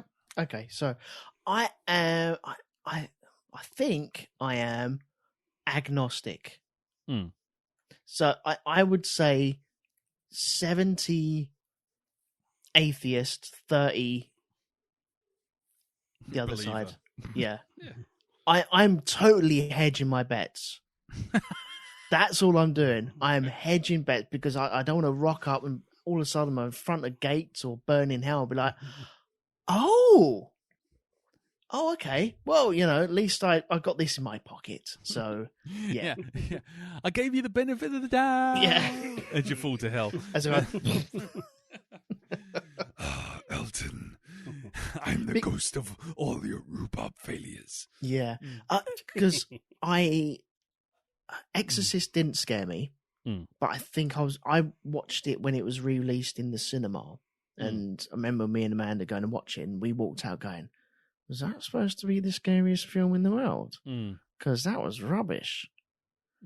But I didn't look too deep into it. But then again, we watched Borderlands, and shit, I'm scared. That scares the crap out of me. Now, I don't know whether that's because it's a horror movie or a scary movie, or because there's a little bit of me just going, maybe. Or some massive claustrophobia clawing in for the finale. Possibly, yes. Oh, in a devil butthole. Oh, there we go. Okay. What about you, Jim? Well, I'm familiar with many, many religions. I am a historian. I have a degree in English literature. I know tons of stuff about all aspects of this, and it's something that fascinates me, but it also overlaps with kind of my interest in, philosophy and alternative sort of.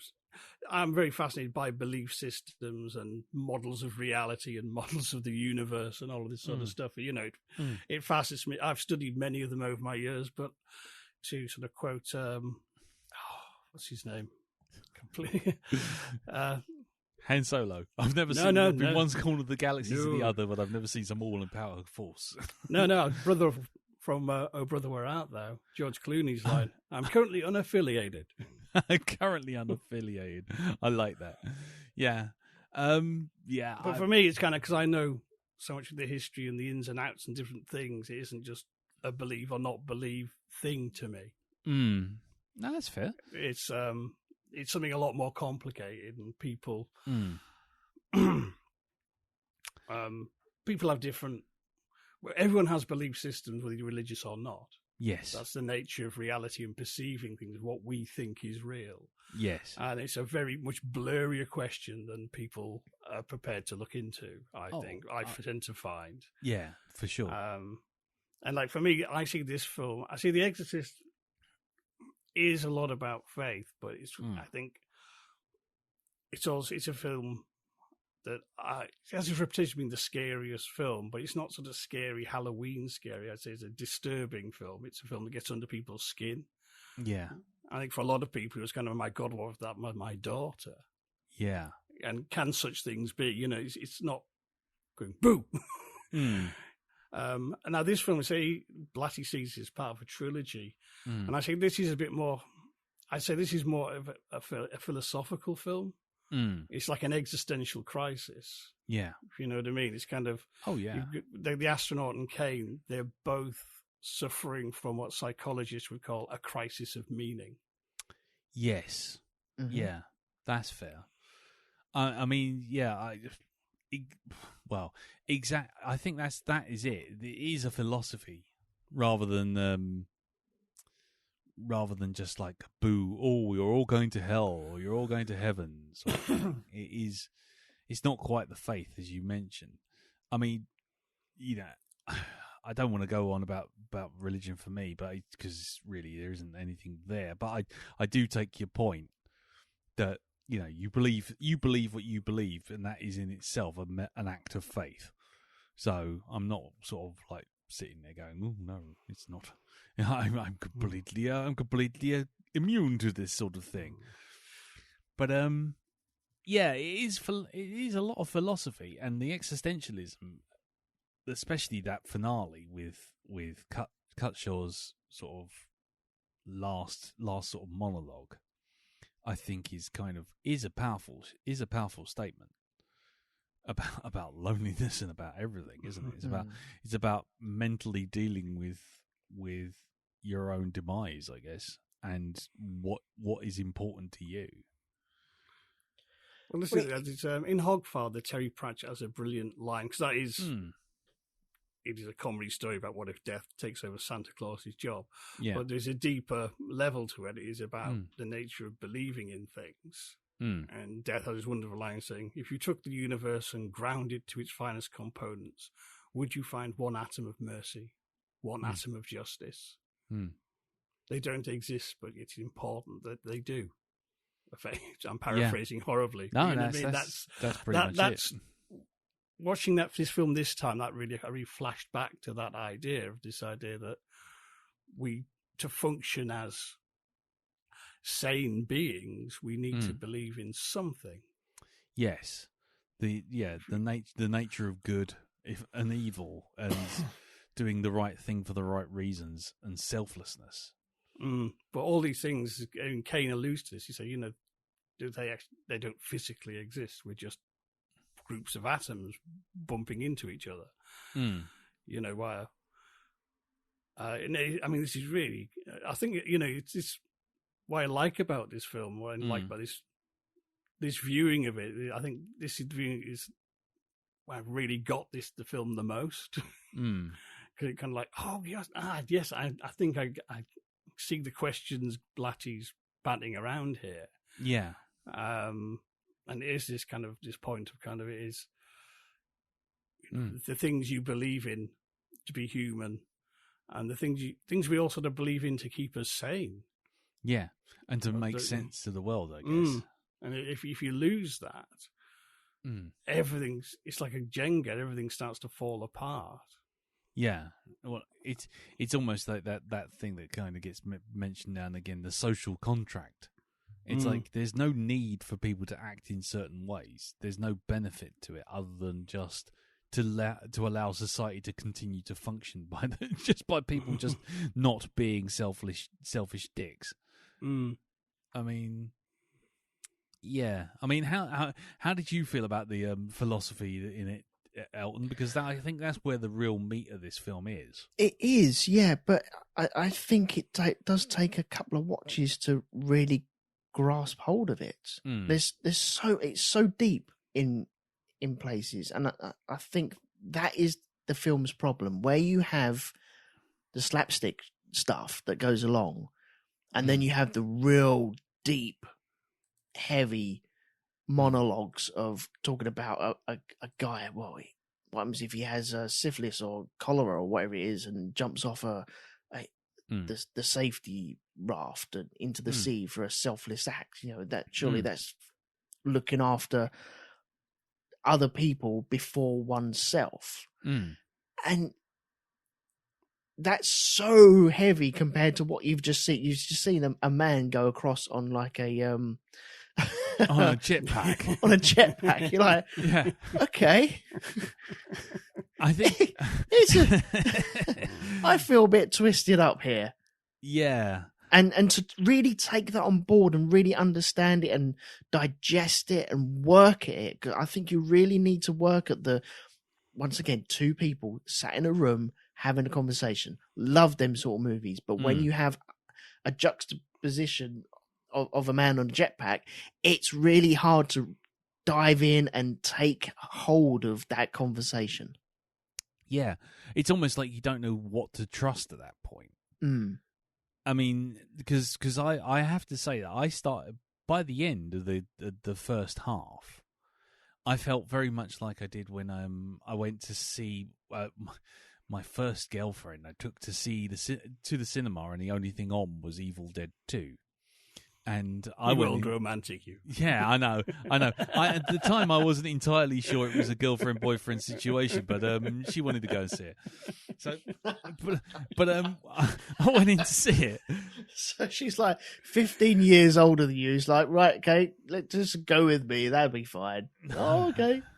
No. We were both sneaking in. We weren't allowed to go and watch it. But no, we sort of, acted older than our age. We went in to see this thing, and I'm sitting there before the trailers are rolling, telling her, like, have you seen the first one? And she's like, no. And I'm like, well, the first one was a gross horror, really scary kind of intense thing. And then this film starts playing, and she's laughing the bloody arse off. And I'm like, shut up. No, you're not supposed to laugh at this. This is a serious horror film. And then by the end of it, I'm like, oh, actually, no, this is quite funny. But the thing I was going to say was that was the kind of thing with this. I sort of went in there, after hearing all the reviews and remembering some of the stuff from the later bit of the film from the previous watch, that I was going to be in for like some big, deep philosophical movie about the nature of life, death, faith, goodness, evil, all this sort of thing. And then, like I say, there's a black guy sort of dressed up as Superman with a big N on his front, and a guy on a jetpack zooming past clearly on wires with some piss poor smoke pouring out the back, and a guy trying to do a casting couch session with a bunch of dogs, and it's like, what the fuck am I watching? But then it sort of takes this left turn, and I'm like, oh, this is the film I was supposed to be watching. But I was kind of so thrown by it. I was like, what on earth am I? Where am I? Do I trust this is going to go any further, or is this just like a 5-minute sort of diversion? Like, here's some philosophy before we get back to a man juggling ducks or something, or teaching a wall a lesson with a hammer. See, I think I was concentrating on Kane, and I can't remember when it was. It was when he was in his room. He had the big wooden doors there, and someone came in. I forget the actor who came in, and he wanted to give someone, I think, cut short an injection. I think it was, and he asked, "Is Colonel Fell around?" He went, "No, he's gone home for the night." And I thought, at that moment, it was like, you're a patient. You're a patient. There we go. That's what I was looking for. And then when I look back on it, I'm like, yeah, of course he was a patient. But that was the moment that snapped. And then I spent a little while not concentrating on the movie, just concentrating on, am I right in that line of question? I think I am. Yes, I am. And then there's that whole monologue about Hamlet and the guy spelling it out about him being, well, this person is inside of him, but he's not allowed to release himself because he's locked down in himself. And okay, right. He's just laying it out in front of him, isn't he? Yep. Okay, I understand that. But because you have the comedy side, you have that aspect of, and you said it a moment ago about trust, where you're having these deep, meaningful conversations with Looney Tunes stuff going on in the background. Yeah. And you're not too sure where you trust. But then you also have this story of Kane being a patient there. And then you learn that he is a patient when you've previously been told that he's there to work. And so you kind of lose trust in that. And so you don't know where your trust is or where it lies. Yeah. And it's only until when it gets really dark, and then all of a sudden you have a bar fight, but then it gets really dark, and Kane almost unleashes the inner Kane within him when he's having a shouting match with that other guy. Sorry, I forget that other guy's name. When he's got the Nazi uniform on. Oh God! You know, like, it's poking its head through there, isn't it? It's coming through, and it all dies down, and then it goes into the bar fight. But yeah, I think it was a matter of trust and trying to find out where I was in this movie. It's a real. It's almost as if I needed a map to watch it with. Yeah, is that exactly it? I mean, Jim, how about you? How are you feeling about that? Were you, because exactly like Elton's saying, I was feeling the same thing. Trust. Am I trusting that this is going to forever be a comedy, or is this philosophical bit in the middle just like a throwaway moment to just throw you again for another tone?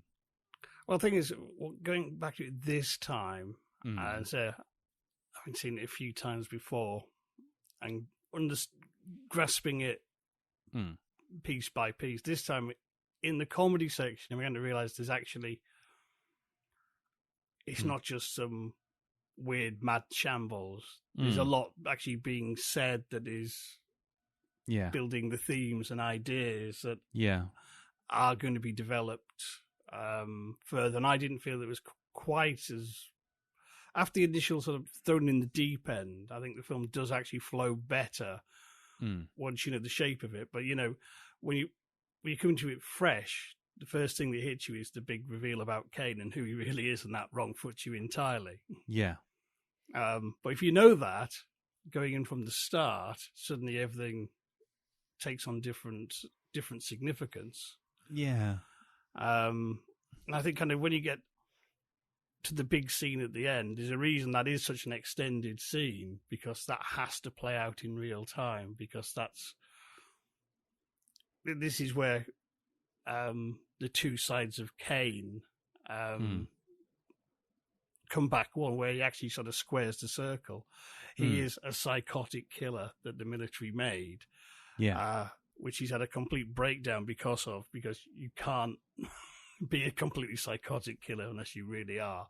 Yeah. It's like catch-22 sort of thing. And so he has had a breakdown, and he's invented this Dr. persona as this kind of, that's his Dr. Jekyll, basically. Yeah. An attempt at redemption. Yeah.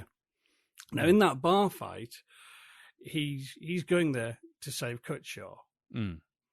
And he's making a point of kind of, I will do whatever these guys say to get us out of here, to get him out of here. Yeah. And he's very knowingly doing it, demonstrate to Cutshaw, saying, look, I am this is the selfless act you having trouble people believing in. I'm doing it. Look, watch me. But they keep pushing him. They keep pushing him to the point where I think Kane has his breakthrough and realizes he can actually kill all of those motherfuckers and be doing the right thing. Yeah. Yeah. Yeah. And it's like a holy grail moment. It's kind of like lead into gold. Yep. That's it. It's that sort of like, you can take the shackles off now, actually. Guess what? You get to win in both directions. Yeah. Yeah, no, I got that. It was pretty cool. Especially because I tell you what, Stacey Keach doesn't do a lot, but when he does, you sort of, he's got a look. As he's got a very kind of like, he's kind of very passive, and then all of a sudden his eyes just change, and I thought that was very impressive. You see it with him saying about keeping the bloody uniform on. Yes, but and that was actually really quite scary. I'll be honest with you. But then when you suddenly see the bit, you see those eyes again come back, sort of almost you almost see him change in front of the camera. when he's on the floor, and I just thought, oh, shit's gonna go south now. Any second now, 3, 2, 1. Oh, and everyone's dead. It's just like, wow. It's like hearing the rumble of a volcano, isn't it? Yeah. And just see that tint in the sky of the light of the lava as it's coming up. Yeah. There's a rumble coming. I don't know where it's coming from. Oh, hang on. It's getting closer. Anybody got 5 minutes on the way to somewhere to run from? Yeah. I mean, okay. So about the philosophy thing, the nature of good and evil, and selfless acts and everything. What was your takeaway by the end? Because the reason I asked this is the film sort of tries to be ambiguous all the way through. It's like you got Kane's version of the nature of good and evil. The fact that God exists because we are good selflessly, and then you've got Cutshaw's sort of existential nihilism thing going. No, nothing exists in it. That's what's just essentially driving him mad, is that there's absolutely nothing. He stared into space and saw nothing. Yet at the end, the film seems to come instead of just like leaving it floating, it comes down right hard on one side in that final shot and doesn't leave anything open to interpretation. How do you feel about that, Jim? Or even the finding of the St. Christopher? Yeah. The small miracle to remind him, to remind Cutshaw that that Kane's out there. It's one that I do sort of kind of like it, because I think kind of it could be hokey, but after everything this film's put you through, yeah, it is kind of, there we are, reset normality. There we are. It's just, it throws you a Hollywood bone in the last moments. And I do feel like it is like a little Hollywood bone thrown. Yeah. But do you think that kind of is good for the story? Because I mean, up until then, you as an audience member can sit there and make your own mind up. Is Kane right? Is Cutshaw right? But by the end, you go, no, Kane's actually right, because he did come back from the dead, and here's the proof. Thank you very much, and good night. And it's like, okay. You're not going to have the person that created The Exorcist turn around and say, no, there's nothing there. Because that null and voids The Exorcist, doesn't it? Maybe, but the fact of the matter is, it's still down to faith, isn't it? That's kind of the whole kick of it all. Is Regan, is she suffering from some kind of dementia? Is she truly possessed? Nobody's ever done an exorcism before, that kind of thing. And it's kind of left for you to sort of believe what you believe until, again, Karis sort of takes the nosedive out the window and down the stairs. But in that case, you kind of go, well, by the time she's floating, you're on board for the ride, and it's not really that sort of story anymore. With the ninth configuration, it's kind of written right through that whole thing in this, like a stick of rock. Can people be good because they are good? Can people be good because they are religious? Can people be good or bad because this is what God's given them, free will? All these kind of big, weighty ideas being thrown around. And it's like, does God exist? And what if he doesn't exist and you died? Does that mean your death is nothing and there's nothing afterwards, which is, inherently a terrifying idea to people and all sort of thing. And then at the end, it just goes, no, actually, it's fine. Heaven exists. He's come back. He's giving him a medal, and we're off. It's like, I think the film kind of laid its laurels down when Cutshaw turned round to Cain and said, "Look, if you go before me, then give me a sign." That was the lead up to that, wasn't it? Yes. Yeah. Now, if you hadn't had that, then you would still have that question of, is there anything there? Is there anything there? I'm not too sure. But at least Cain has sacrificed himself selflessly so Cutshaw could be healed, made better. Because that's the way you see it, because he's in a car with NASA written on it, isn't he? So he's clearly gone back to NASA. And that's all because Cain committed suicide, killed himself for Cutshaw to be healed. Yeah, to essentially free him of the fear of Killer Cain, which is one of the things.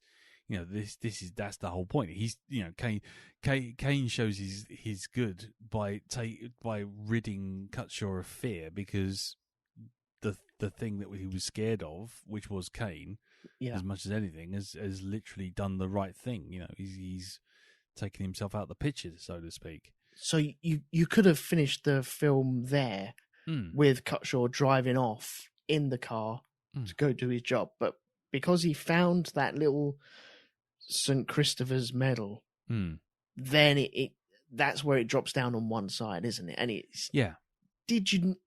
I'm not too sure if you needed that or not. I think it's quite nice. I'm not too sure if you nice, but I don't think you need it though. Or if you did need it, because you do see it in his hand. But I'd rather, if he thinks he's found the medal, that's another interesting. Yeah. Is it really there, or is it in his head? Which would be a good way to play it. But that's the backseat driving. Yeah, well, that's but I did like the that end scene. The fact it doesn't put up 5 years later. It takes you a moment to realise, hang on, time has passed. Yeah, and I do sort of like that it makes you sort of just work it out. Like the NASA, he's back with NASA. Okay, and everything's closed down and it's gone, and the place doesn't actually look as crazy as it did before. It's the first time you see it in sunlight. Yes, yeah. I mean, it's interesting that it does try that thing. It does try to throw you right at the beginning with the horror tropes. The sort of like everything. Everything's filmed in that sort of gothic uplighting kind of thing. There's a poster of of Bela Lugosi as Dracula on the wall. Everything's really full on in the sort of like, here's the atmosphere, here's the horror, here's the darkness, sort of thing. And then meanwhile, you've got some kind of cheeseball fucking, country and western hometown kind of twangy twang twang twang music kind of playing. It's like, what am I supposed to be? I don't know what the tone is here. Yeah. I think I even made a note of it when I was watching it. Well, in my notes, I actually said, "Yeah, San Antone." As we look around a very spooky castle, and there's set up shots, and it's like a creepy version of Cheers. That's exactly what I wrote, and it is very odd. But I think that kind of sets the bar for the rest of the film, doesn't it? Really, it's also set up for one of my favourite gangs. When Kane's first comes to the castle, he's looking at us and he goes, "Are you sure this is therapeutic?" Yeah, that's true. My favourite gag actually, just to follow that on, was I'm a Buddhist. If in trouble, call a lama. Yes. Yeah. Yeah. So anyway, So what about? So go on in. I mean, up until the final kadunk, here's dun dun dun dun dun. Sort of here's the medal in the back of the Christopher's sovereign in the back of the car. How did you feel about Kane's point of view compared to Cutshaw's? I mean, was Cutshaw in the right in your mind, or was Kane sort of like inherently the right guy right from the start? Was he what he was espousing about, people being good and? I think everyone's allowed their own opinion with these sort of things. Mm. I don't think there is any wrong or any right. Everyone has their own experiences going through their lives and their ups and downs, and sometimes you have left turns which you weren't expecting, and that creates another diversion which sends your mind into either a spiral, or it could send it into a wonderland somewhere. And I think you work out your own path, and that's Cutshaw he went mad in the ship, didn't he, before it took off? It took off, yeah. And he had that existential worry about nothing being there, dying alone on the moon. What if I can't come back? And it must have been just terrifying. And that's what clearly sent him bonkers. And I think everyone's allowed their own opinion on where they are and from their own experiences. Now, with Kane, he's clearly just a psychotic killer. Or I think he was a psychotic killer. He cut someone's head off, and it seems to me as if this isn't the first time he's done this. But is he a psychotic killer, though? Because the thing is, the one thing I kind of feel, and feel free to jump in on this one, Jim, but the fact is, psychotic killers don't regret their actions. No. It's the whole thing of kind of... there was a Channel 4 series quite a few years ago called The Trouble with Killing. And it was really interesting. It told me in the 20th century, like in the First World War, they found kind of men on the front lines. Of 10 men supposedly firing the enemy rifles at the enemy, only one was actually doing it. The rest were, "Oh, my rifles broke, sir," or "I missed," and this became a problem. They found it happened in the Second World War. They found generally soldiers really don't want to kill people because they're human beings. However, when it came just before Vietnam, the American military had come up with a way of training troops to basically make them stone cold, all of them stone cold killers, rather than relying on kind of that 1% who are either, quote, heroes or psychopaths. And if you've ever seen anything about the training of Vietnam, Full Metal Jacket is a fucking fairy story in comparison. Yeah. Which is why so many vets came back completely fucked up. And they're still doing it now, which is why in any given conflict, you can guarantee the Americans will kill more of the Americans than the enemy. Okay, yeah. Because these guys, they are put through this training program, and then they are turned loose like fucking mad Rottweilers, and will shoot anything on sight, even if it's their own guys. This has happened time and time again in every conflict. Yeah. Kane is a product of that program. That's why he has the breakdown, because he's been basically trained to kill, to be this ruthless killing machine. He's lauded as this ultimate marine. But, you can only do that for so long before something begins to snap inside. Yeah. Which is why he has his complete psychotic break, and he manifests the other Colonel Kane, the psychotherapist, because he knows he has to heal himself. Yeah.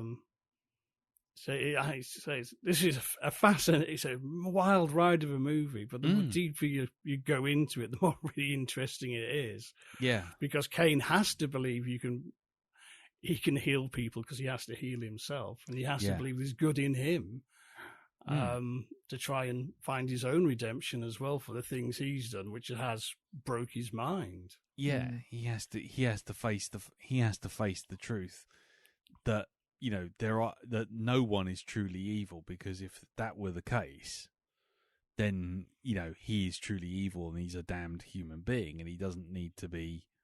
There is no redemption for him ever. In which case, that's the end of it for him. One thing that goes along with him, along with Kane, is Ed Flanders and Richard Fell, where his portrayal, when there's that moment where he comes out and he's clearly been, I forget exactly what's been said to Kane, but he comes out and breaks down. Oh, when he's talking about his brother. Yeah, that's it, yeah. And that's you initially. That was kind of the thing that initially tipped me off that something was going on with Kane, that may be a bit Shutter Island. Yeah. And then sort of it was like, okay, why is he crying? There's obviously more to this, and the mention of the brother, and then I sort of put two and two together by that point. But it was done so well. And then you have that moment where he is explaining it to everyone. And it could have been a bit moustache twirly, but it wasn't. It was compassionate. Or it felt compassionate anyway. Yeah, because it's coming from that position. Again, it's feeding back into the themes that Kane himself is espousing. It's like that whole thing of, it's a selfless act, isn't it? It's a selfless act to basically turn this hospital upside down, to basically make his brother better, because even though his brother should really ideally be locked away forever. Yeah. Actually, he does the. Sorry, to quote Star Wars, but I feel the good in him. I know he's a good guy. I just need to let that out. Yep. And so in that scene where, like, all the other staff basically, pledge to, yes, we're going to go along with this, right to the end. I mean, that speaks to kind of their beliefs as the military, because to them, Kane is a hero. But also, in sort of whispered more stories, he's also a monster. Yeah, he's the boogeyman. It's that fine line, isn't it? Because, this man, he's a great war hero. He fought for his country. He slew many enemies. Yeah, hang on.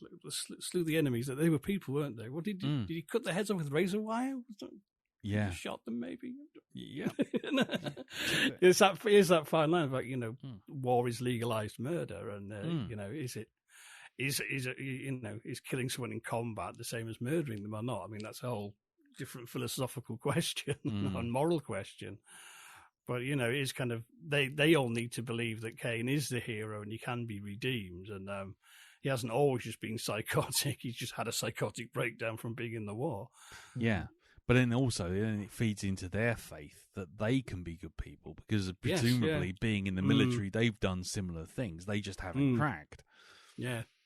And that's the interesting bit for me, is kind of like, once you start peeling away the people around Kane and that initial Kane Cutshaw kind of interaction, you sort of go, oh, well, hold on, everyone's hanging Kane's redemption, hanging on that actually working, because if Kane's redeemed, then there's hope for all of them.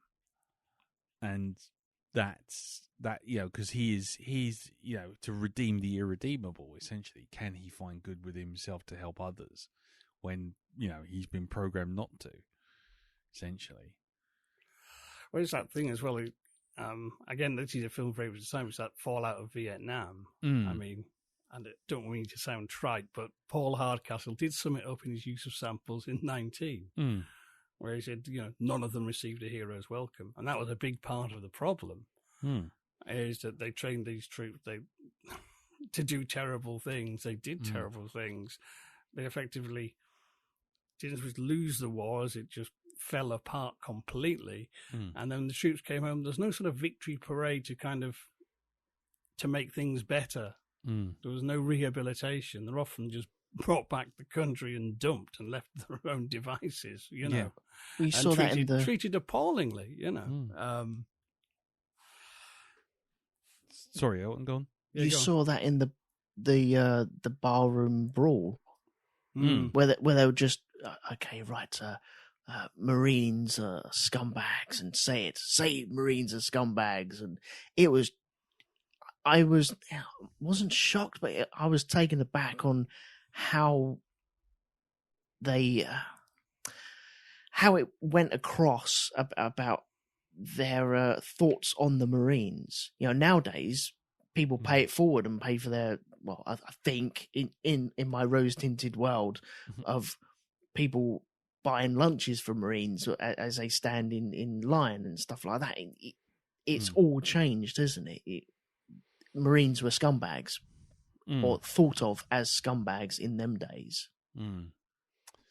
Yeah, I don't know. I don't want to get into that because there's a whole thing going on with Jon Stewart and the Republicans and stuff like that I'm not qualified to mention right now. I'm not qualified to really sort of comment on, but I don't feel like the vets are getting a particularly good ride of it in the States at the moment. Oh, I don't know. I really don't know. But I try and steer clear of real life stuff at the moment because it's far too depressing. Well, funny enough, there was a bit of this film which reminded me of another film that I saw, which was a documentary, and I don't think we'll do it, to be honest, because quite frankly, it's the most shocking and depressing thing I think I've ever seen in my life, which was a film called The Act of Killing. It was a documentary. Oh, yes, yeah.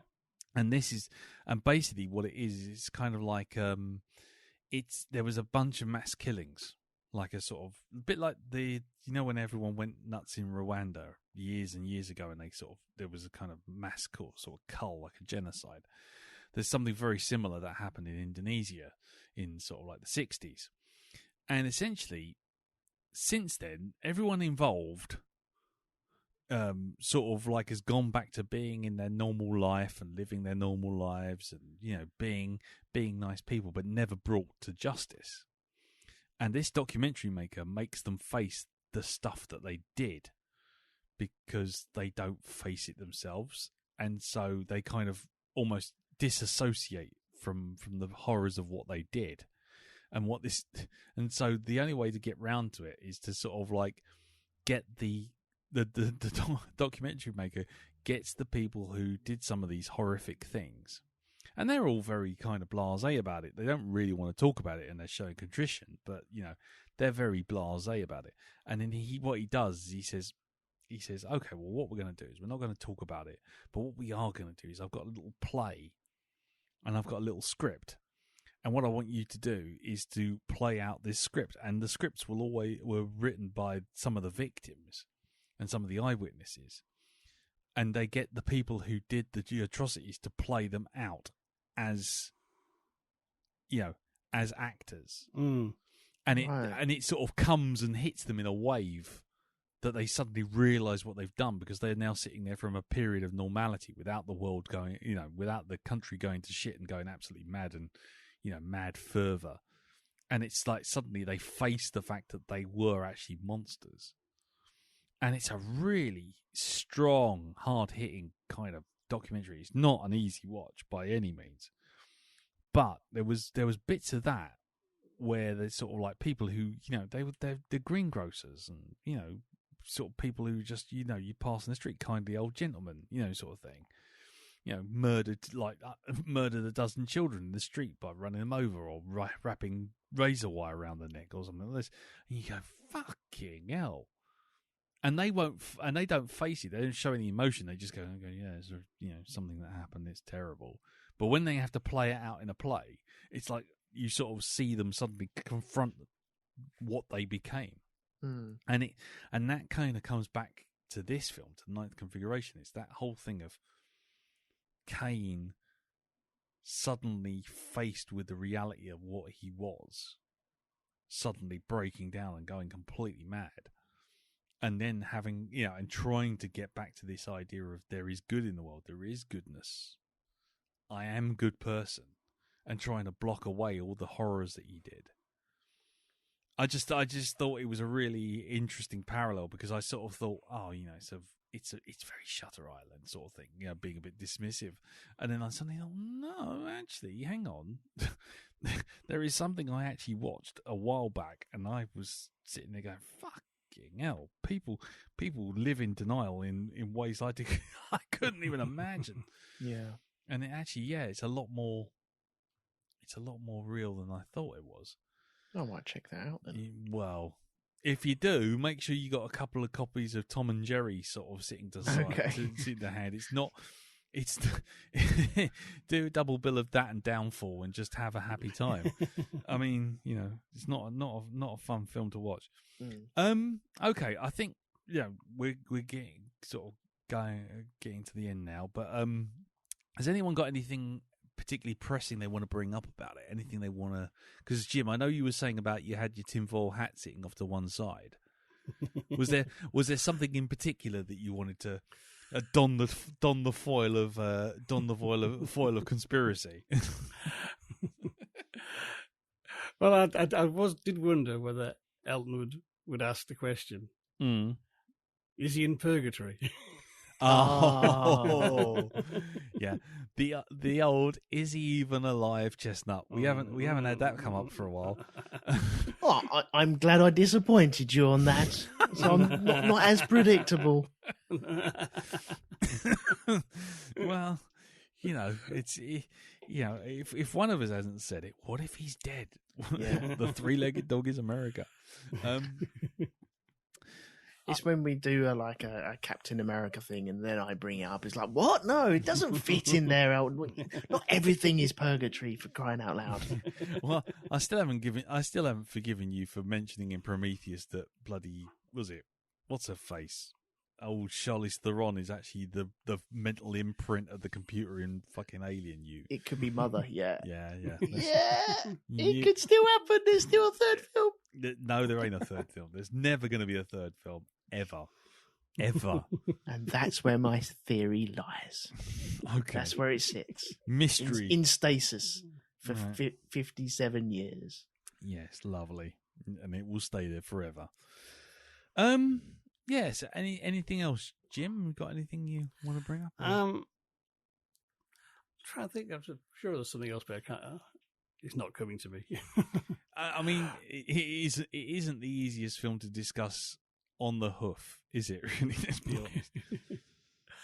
I think it's such a strange film, but it's such an impressive one as well. I think you get such a diverse range of emotions evoked, and as I say, I'm glad I picked this to come back to, because I thought either this will go up very well or it'll blow up in my face. Well, yeah. What the fuck did you make us watch? Well, I will confess. 15 minutes in. Yeah, I will confess. I was kind of curious as to what Mr. Barnard would have made of it. Because he can sometimes, and if he's listening to this, I'm sure he's disagreeing entirely, but he can either go one of two ways. He can either go, I really dug this, and he's like right into it, or he'll just be like, what in the fucking world was I watching? And I was kind of curious as to what he thought about it, actually, but we all never know. It's a mystery. We have to take it on faith that he liked it. I mean, okay, so Elton, what about you? I don't think there's anything else. I think I need to watch it more. I need to come back to this. I haven't got everything there. I need to really digest all their conversations and try and just sit down and analyze their conversations before I can really underline how I feel about this. Yeah, it's a cracking movie though. It really is, and I have to admit, 15 minutes into it, I was like, what is this? I don't quite know what's going on here. Is this a military thing or is this a non-military thing? I don't know. And it still has a weird feel to it. But now I know where I am. I have found the chocolates and I know where to find them. I now know where I am in this film. I can go back and start watching it again and enjoy it and listen to it and understand it a lot more. Yeah, I think that's fair. I mean, I would have said exactly the same thing. I saw it so long ago, it's probably pointless to even say I've seen it twice. But I would definitely say that now that I know how it progresses, I think watching it again will be a completely different experience. I'm not entirely sure I'll ever really dig it as heavily as, you know, a lot of the online movie community do. I definitely see why they like it, without a doubt. There's a lot of meat on the bones philosophically in the second half of the film, but for me, that first half, that comedic half, could almost be completely cut out. And I understand it probably shouldn't be, but to me, it feels like you remember back in the 80s when you used to tape something and then you taped over it with something else that was slightly shorter. So you'd be watching, I don't know, a recording of 3, 2, 1, and then all of a sudden it would just suddenly snap to the was it Blood on Satan's Claw or something?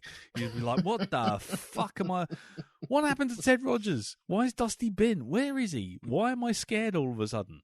And it feels very like that. I feel like there's almost 2 films in one that have just accidentally had a head-on collision.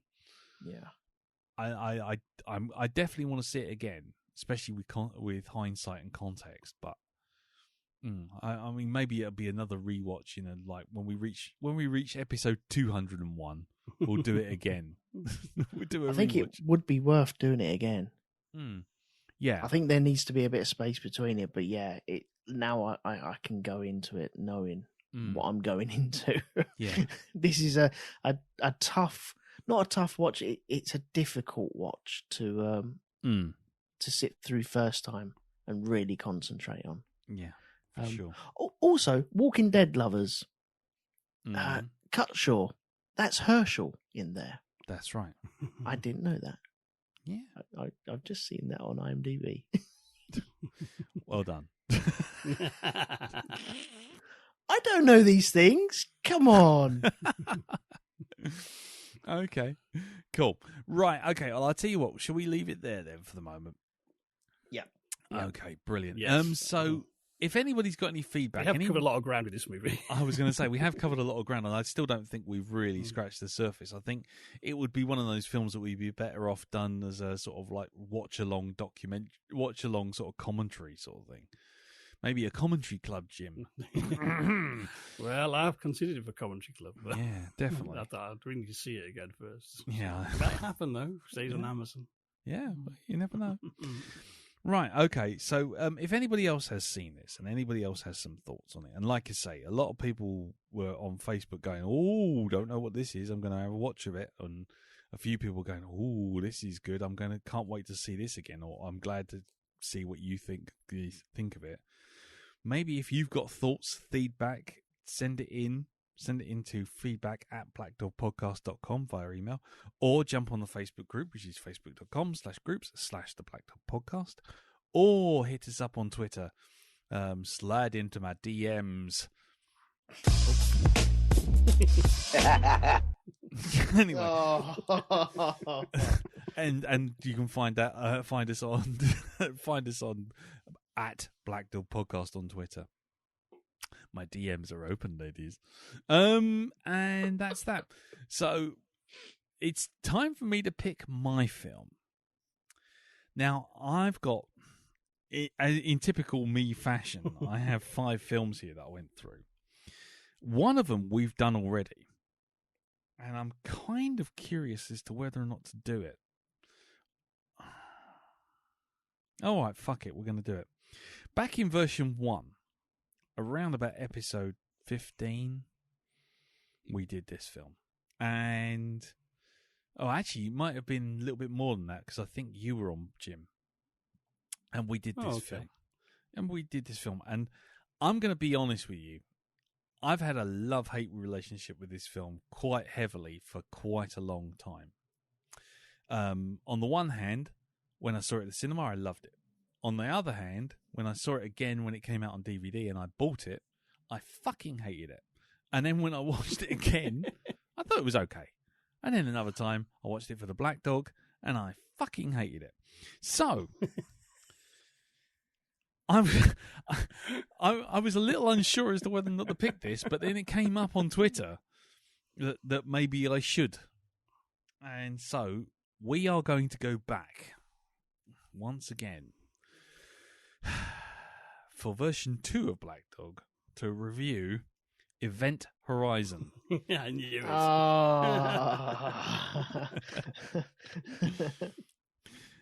Or as I used to call it, Cement Horizon. So either it's complete Schrodinger's cat as to which way it's going to go with me this time. I'm going to be honest with you. I don't know. I don't even know why I picked it, to be honest. There was a dozen other films I could have picked, and I picked this one. I thought, fuck it. It's turned up on Netflix. It's right there, right in the big banner. They're pushing it hard. Nothing to do with me saying last week that I've never seen this before. No. Well, I wouldn't like to say, but BB on Twitter did say that the first thing I must do is rectify this situation. So one of our listeners did say that it was an outrage that you had not seen this film. And Event Horizon is, this year, 25 years old as well. Oh, okay. So, yeah, like I say, I'm not entirely sure I'm looking forward to it, but I thought, fuck it, we haven't had a good old rant for a while, so let's give it a go. So, next week we're not actually back. We're back in a fortnight's time because I'm going to be in Brussels and I won't have had a chance to watch this film by the time I get back for the recording. But anyway, let's go round the table. Jim, have you seen Event Horizon? I've seen it a couple of times, yes. Okay. Are you looking forward to the rewatch? I am, because I don't know, I'm sort of somewhere in the middle with this film. I sort of quite enjoy it. But I've had a similar sort of, probably not quite as extreme, but patchy experiences viewing it over the years. Sometimes I'm like, this is really good. And I was like, this is a bit shit. Yeah, what the fuck is this all about? But so I'd seen it come back on Netflix. I was thinking, okay, and maybe go back to it and have another rematch. Yeah, exactly. And even more shockingly, it is Paul W.S. Anderson's most successful film. Make of that what you will. Try not to hold these other films against this one. That's what I'd say. That's what I'm going to try and do anyway. Yeah. And then what about you, Elton? Have you seen Event Horizon? No, I haven't. No. Are you looking forward to watching it?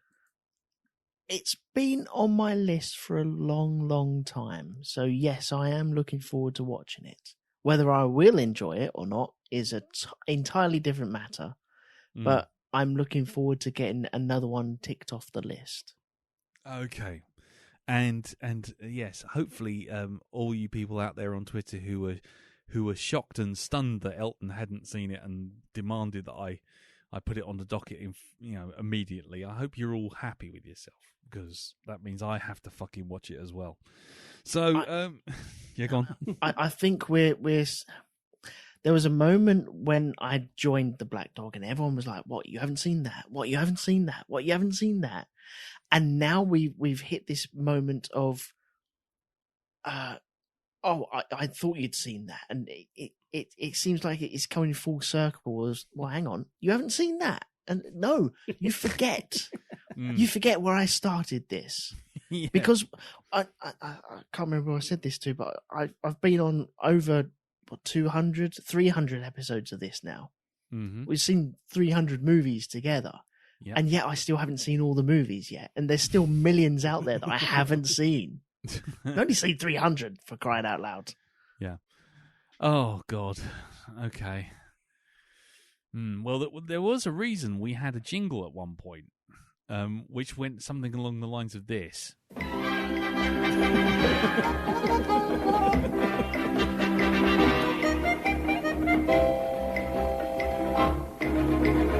You've seen fuck all! Which was our Educating Elton jingle. But that was like nearly 200 episodes ago when we pulled that one out. So, wow. The old memories. So so there you go. So we will be back in a fortnight with Event Horizon. And if anybody would like to send in feedback, as always, you know the routes and know the ways in. The usual things apply: Facebook and Twitter, and feedback. And that's that. So it just leaves us now to do the Pimp's Corner. So, Jim, what's happening over on Hypnagoria now that you've got a fully functioning laptop? Well, this week I've been continuing my history of Universal Horror with a chapter just dropped and another chapter coming up this weekend. There'll also be the somewhat slightly delayed commentary club on 20,000 Leagues Under the Sea, starring James Mason. Ah, yes. And I've got a little summertime sunlit horror story from Algernon Blackwood to release possibly tomorrow if I get my act together. Nice. Yes. So I hope I expect a lot of James Mason voiceovers on the way through that whole thing. There's a few. Good, and Douglas. some other bad impressions as well. Yeah. You must go out on the hull and fight the Nautilus. Anyway. Right, so, and that's all over at hypnagoria.com. It is indeed. Lovely. And what about you, Elton? What's happening over Rogue 2 Media? The Grand Prix podcast is back from the summer break, so we've dropped an episode recently on that.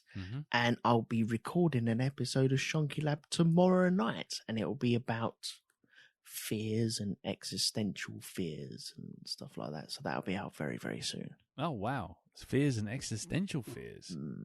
Nice. Okay. Well, good luck with that. I expect to see you back here, not sort of like just hugging yourself in a corner by the end of it. It could go drastically wrong, but them's the fun ones. Yeah, that's right. When someone sort of drops on you. So what if we don't? No, there is nothing out there. We are the only planet on a planet in the universe with life on it. Don't get me started yet. Oh. Don't get me started. Okay, fair enough. Right. Well, I'll leave you to that, and that's over at rogue2media.com. And yeah, that is. Yeah, right. Brilliant. Okay. Well, there's nothing else for me to promote, so I'll just leave it there. And just leaves me to say thank you for listening. Thank you, Jim. Thank you, Elton. More than welcome. Yeah, and thank you. And thank you for watching the film, and thank you for listening to you guys out there. And we'll see you in a fortnight's time when we come back for some Event Horizon. I'm never going to stop saying that. Never. Until then, take care. Tatty bye. Bye bye. Ta-da. There's a voice that keeps on calling me down the road. It's where I'll always be. Every stop I make a new friend. Can't stay for long, just turn around and I'm gone again. Maybe tomorrow I'll wanna settle down. Until tomorrow, I'll just keep moving on. Get out of the booth, Jack. No, I like it in here.